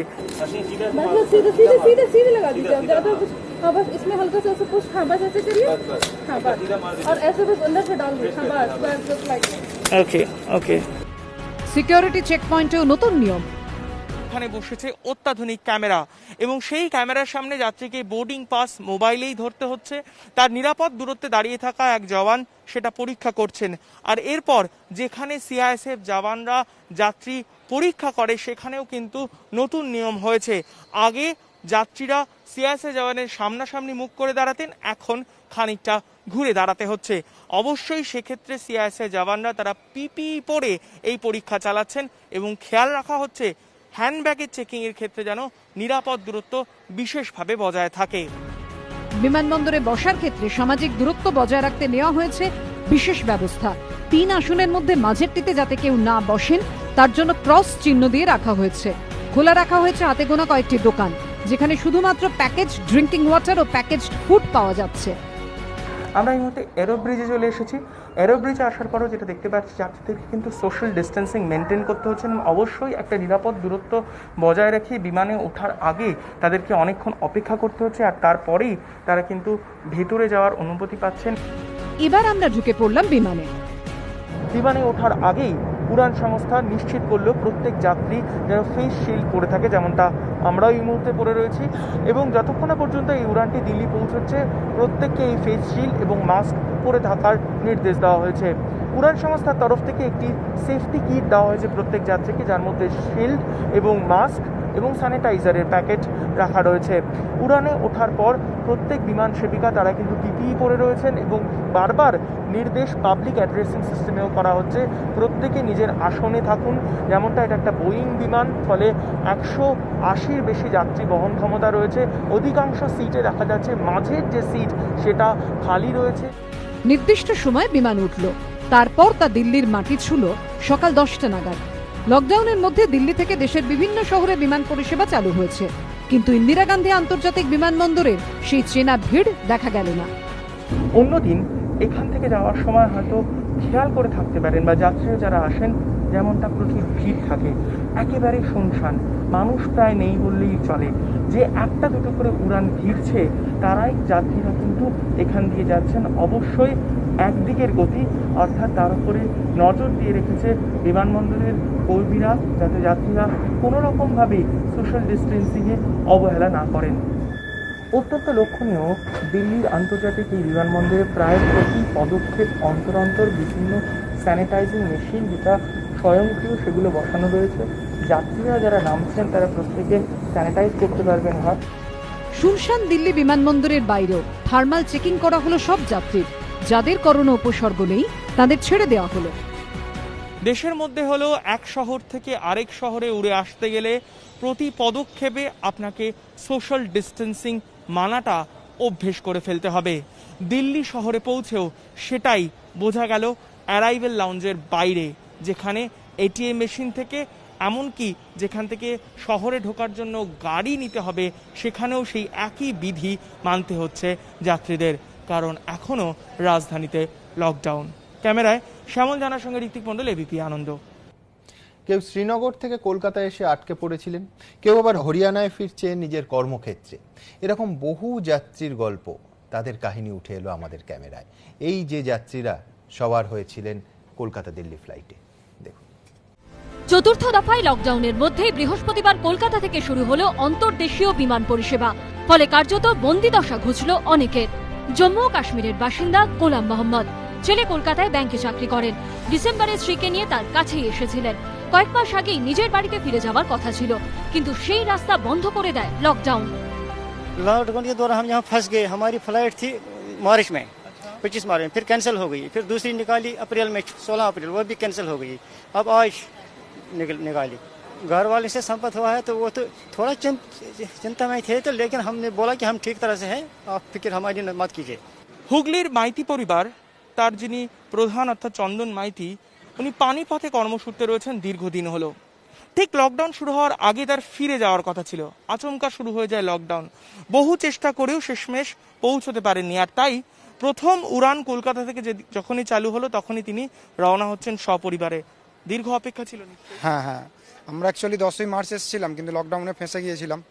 তো 27-28 যাওয়ার কথা ছিল। লকডাউনে যাওয়ার জন্য আমরা কন্টিনিউ এখানে স্টে করি। হ্যাঁ, সেখানে আছে, সেখানে যদিও সব কিছু মেনটেন করে অলরেডি ডিউটি চলছে। তো আমি যেহেতু এখন যেতে পারছি না, তো এখন আজ যাব, গিয়ে 14 ডেজ কোয়ারেন্টাইন থাকবো, তারপর আমরা সেখানে জয়েন করব। কেন্দ্রীয় সরকারের আধিকারিক সুশান্ত জানা আর দুদিন পরই অবসর নেবেন। এরই মধ্যে কসবার বাড়িতে এসে আটকে পড়েছিলেন। এবার চাকরি জীবনের শেষ দিন কাটাতে আবার দিল্লি ফিরে গেলেন তিনি। আমার আবার ইনসিডেন্টাল রিটায়ারমেন্ট হচ্ছে মে মাসে, তো সুতরাং রিটায়ারমেন্টের কাগজপত্রগুলো জমা দেওয়ার একটা ব্যাপার ছিল, এবং আমার কাছে আর 2টো ওয়ার্কিং ডে আছে, আজ আর কাল। তো তাই জন্য আমি আজকের ফার্স্ট ফ্লাইটে চলে যাচ্ছি। আমার মঙ্গলবারের একটা টিকিট কাটা ছিল, কিন্তু মঙ্গলবার তো এটা পোস্টপোন হয়ে গেল, এর জন্য। পুনেতে থাকেন প্রবাসী বাঙালি বর্ণালী সেন। অসুস্থ মাকে দেখতে এসেছিলেন কলকাতায়, সেই থেকে আটকে ছিলেন। অবশেষে বৃহস্পতিবার ফিরলেন তিনি। পুনায় যাব, হাজবেন্ড আছে, ছোট নাতনি আছে। যতবার লকডাউন খোলার কথা শুনেছি ততবারই টিকিট কাটা হয়েছে, সবই সেলে পড়ে আছে পয়সা করি। ছুটি কাটাতে কলকাতায় এসেছিলেন, লকডাউনের জেরে সেই ছুটি দীর্ঘ থেকে দীর্ঘতর হয়েছে। অবশেষে দিল্লি নামার পর যেন নিশ্চিন্ত হলেন শ্রাবণী চট্টোপাধ্যায়। হ্যাঁ, স্বস্তি তো অবশ্যই লাগছে, আর আনন্দও হচ্ছে। অনেক দিন পর নিজের জায়গাতে আসতে পেরে ভালো লাগছে। কলকাতায় কি কারণে আটকে গিয়েছিলেন, কি কারণে গিয়েছিলেন? অ্যাকচুয়ালি ছেলের ভ্যাকেশন চালু ছিল, তো ছেলের ভ্যাকেশন কাটাতে গিয়েছিলাম কলকাতায়। অন্যদিকে অন্তর্দেশীয় বিমান পরিষেবা শুরু হবার পর বৃহস্পতিবার দিল্লি থেকে কলকাতায় ফিরলেন কংগ্রেস সাংসদ অধীর চৌধুরী। প্রথম দিল্লি থেকে বাড়তে পারলাম, লকডাউনের জন্য দিল্লিতে আটকে গেছিলাম।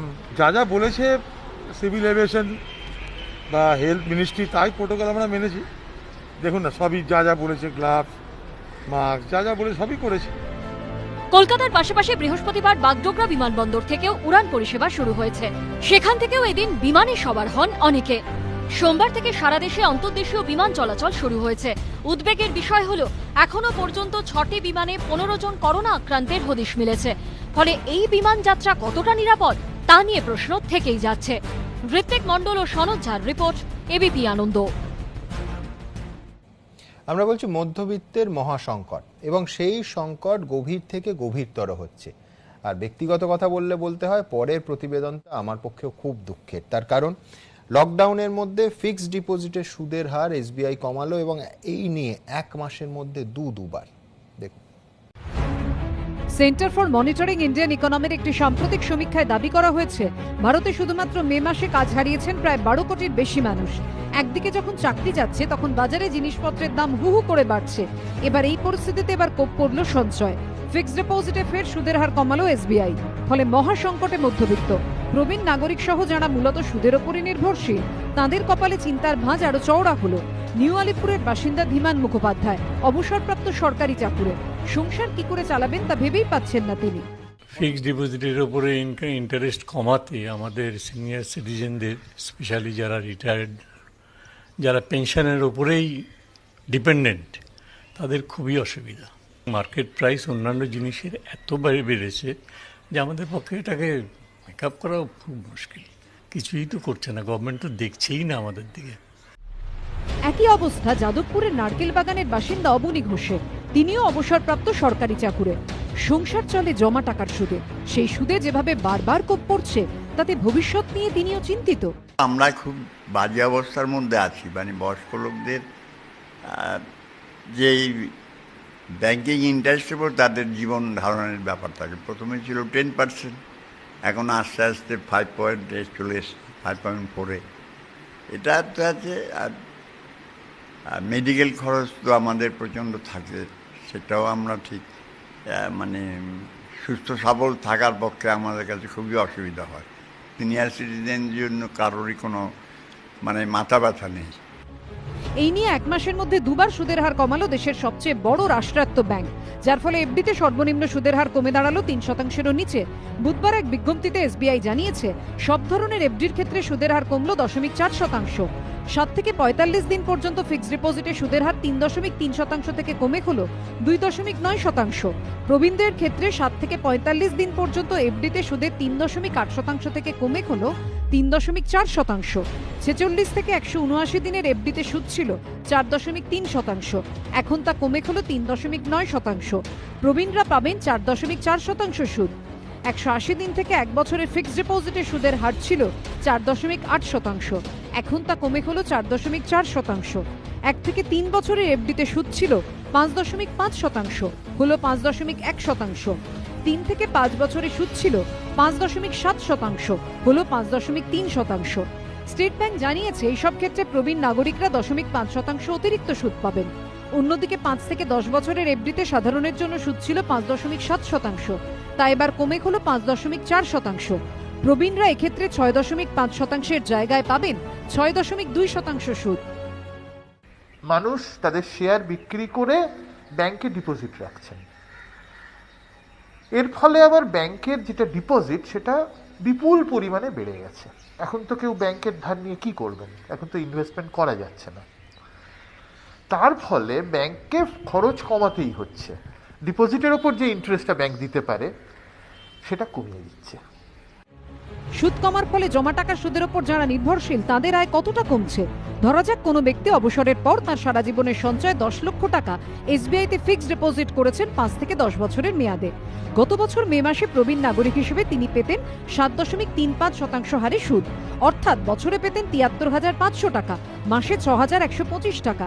নতুন সুদের হারে এখন তিনি পাবেন 6.2% হারে সুদ, ফলে বছরে হাতে পাবেন 62,000 টাকা, অর্থাৎ মাসে 5,166 টাকা।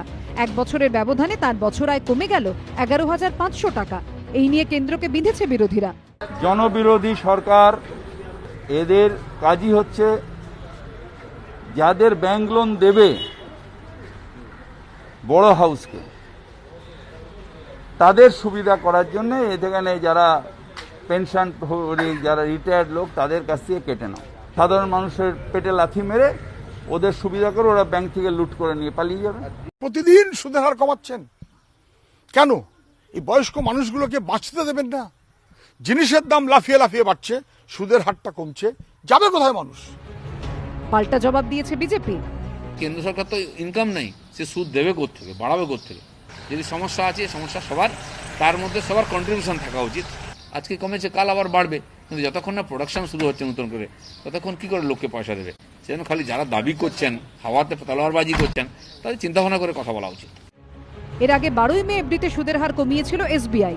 সেভিংস অ্যাকাউন্টে সুদ কমানো হয় গত 15ই এপ্রিল। এবিপি আনন্দ। আচ্ছা, আজের দিনটা কি? কেউ বলবেন 28শে মে, কেউ অনেক দেখে শুনে বলবেন না আজকে 14ই জ্যৈষ্ঠ, কেউ আবার একটা খুব বুদ্ধিমানের হাসি হেসে বলবেন যে বুঝতে পেরেছি কেন জিজ্ঞেস করছেন, আজকে লকডাউনের 65তম দিন। আর এক শ্রেণীর মানুষও আছেন যারা বলবেন আজকে জামাই ষষ্ঠী, কিন্তু এর নাম লকডাউন বাবা। জামাই ষষ্ঠীর চেনা ছবিটাও রাতারাতি পাল্টে গেছে। কতটা দেখুন।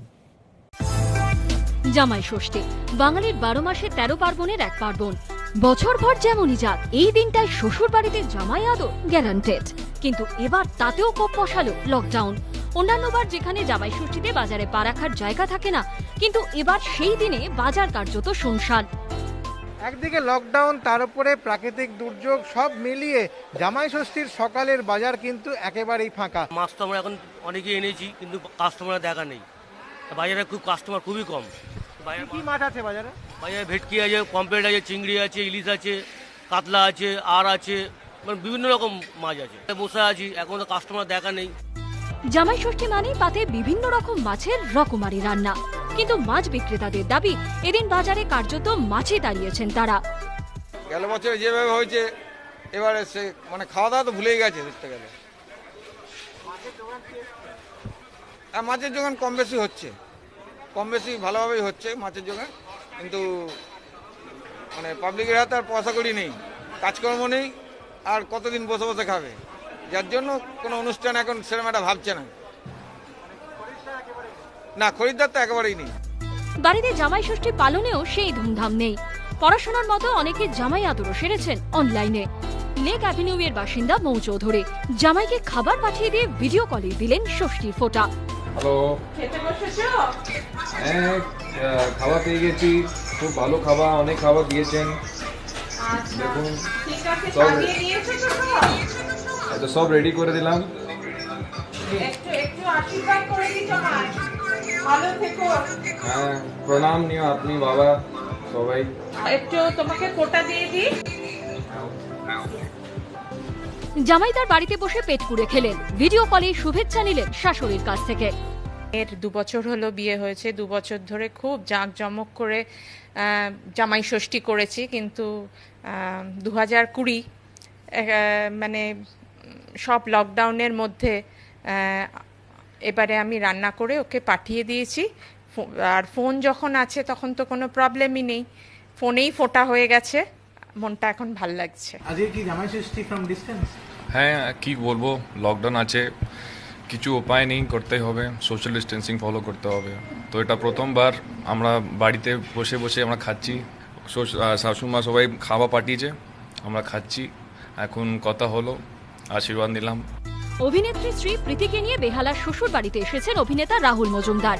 এসেছেন মানে এই বাজারেও শাশুড়ির পীড়াপিড়িতে না এসে থাকতে পারেননি। মাত্র 3 মাস আগে বিয়ে হয়েছে, প্রথম জামাই ষষ্ঠী বলে কথা। দুপুরের খাবারটা বাড়িতে হলেও লকডাউনের জেরে রাতের খাবারের জন্য ভরসা অনলাইন ডেলিভারি। প্রথমত বলি, লকডাউনের টাইম চলছে, তো প্রথমবার জামাই ষষ্ঠী আমরা আসবো না ভেবেছিলাম, কিন্তু মা এতবার করে বললেন যে আসতেই হলো, কারণ অনেক দিন আগের থেকে প্ল্যান ছিল, কিন্তু লকডাউন হয়ে যাবে কেউ বুঝতে পারিনি, আসতেই হলো প্রথমবার জামাই ষষ্ঠী। আর এসে যেটা দেখছি সেটা হচ্ছে এত রকমের খাবার হয়েছে যে কোনটা ছাড়বো কোনটা খাবো বুঝতেই পারছি না। মা প্রচুর আয়োজন করেছে, দুপুরেও খাচ্ছে, খাক, ঠিক আছে, এত আয়োজন করেছে খাচ্ছে, তবে আমরা রাত্রিরটাও ছাড়বো না, রাত্রিরটাও একদম পেট পুজো করে অনলাইনের খাবার বলেছি, মাকে বলেছি আর খাটতে হবে না মা।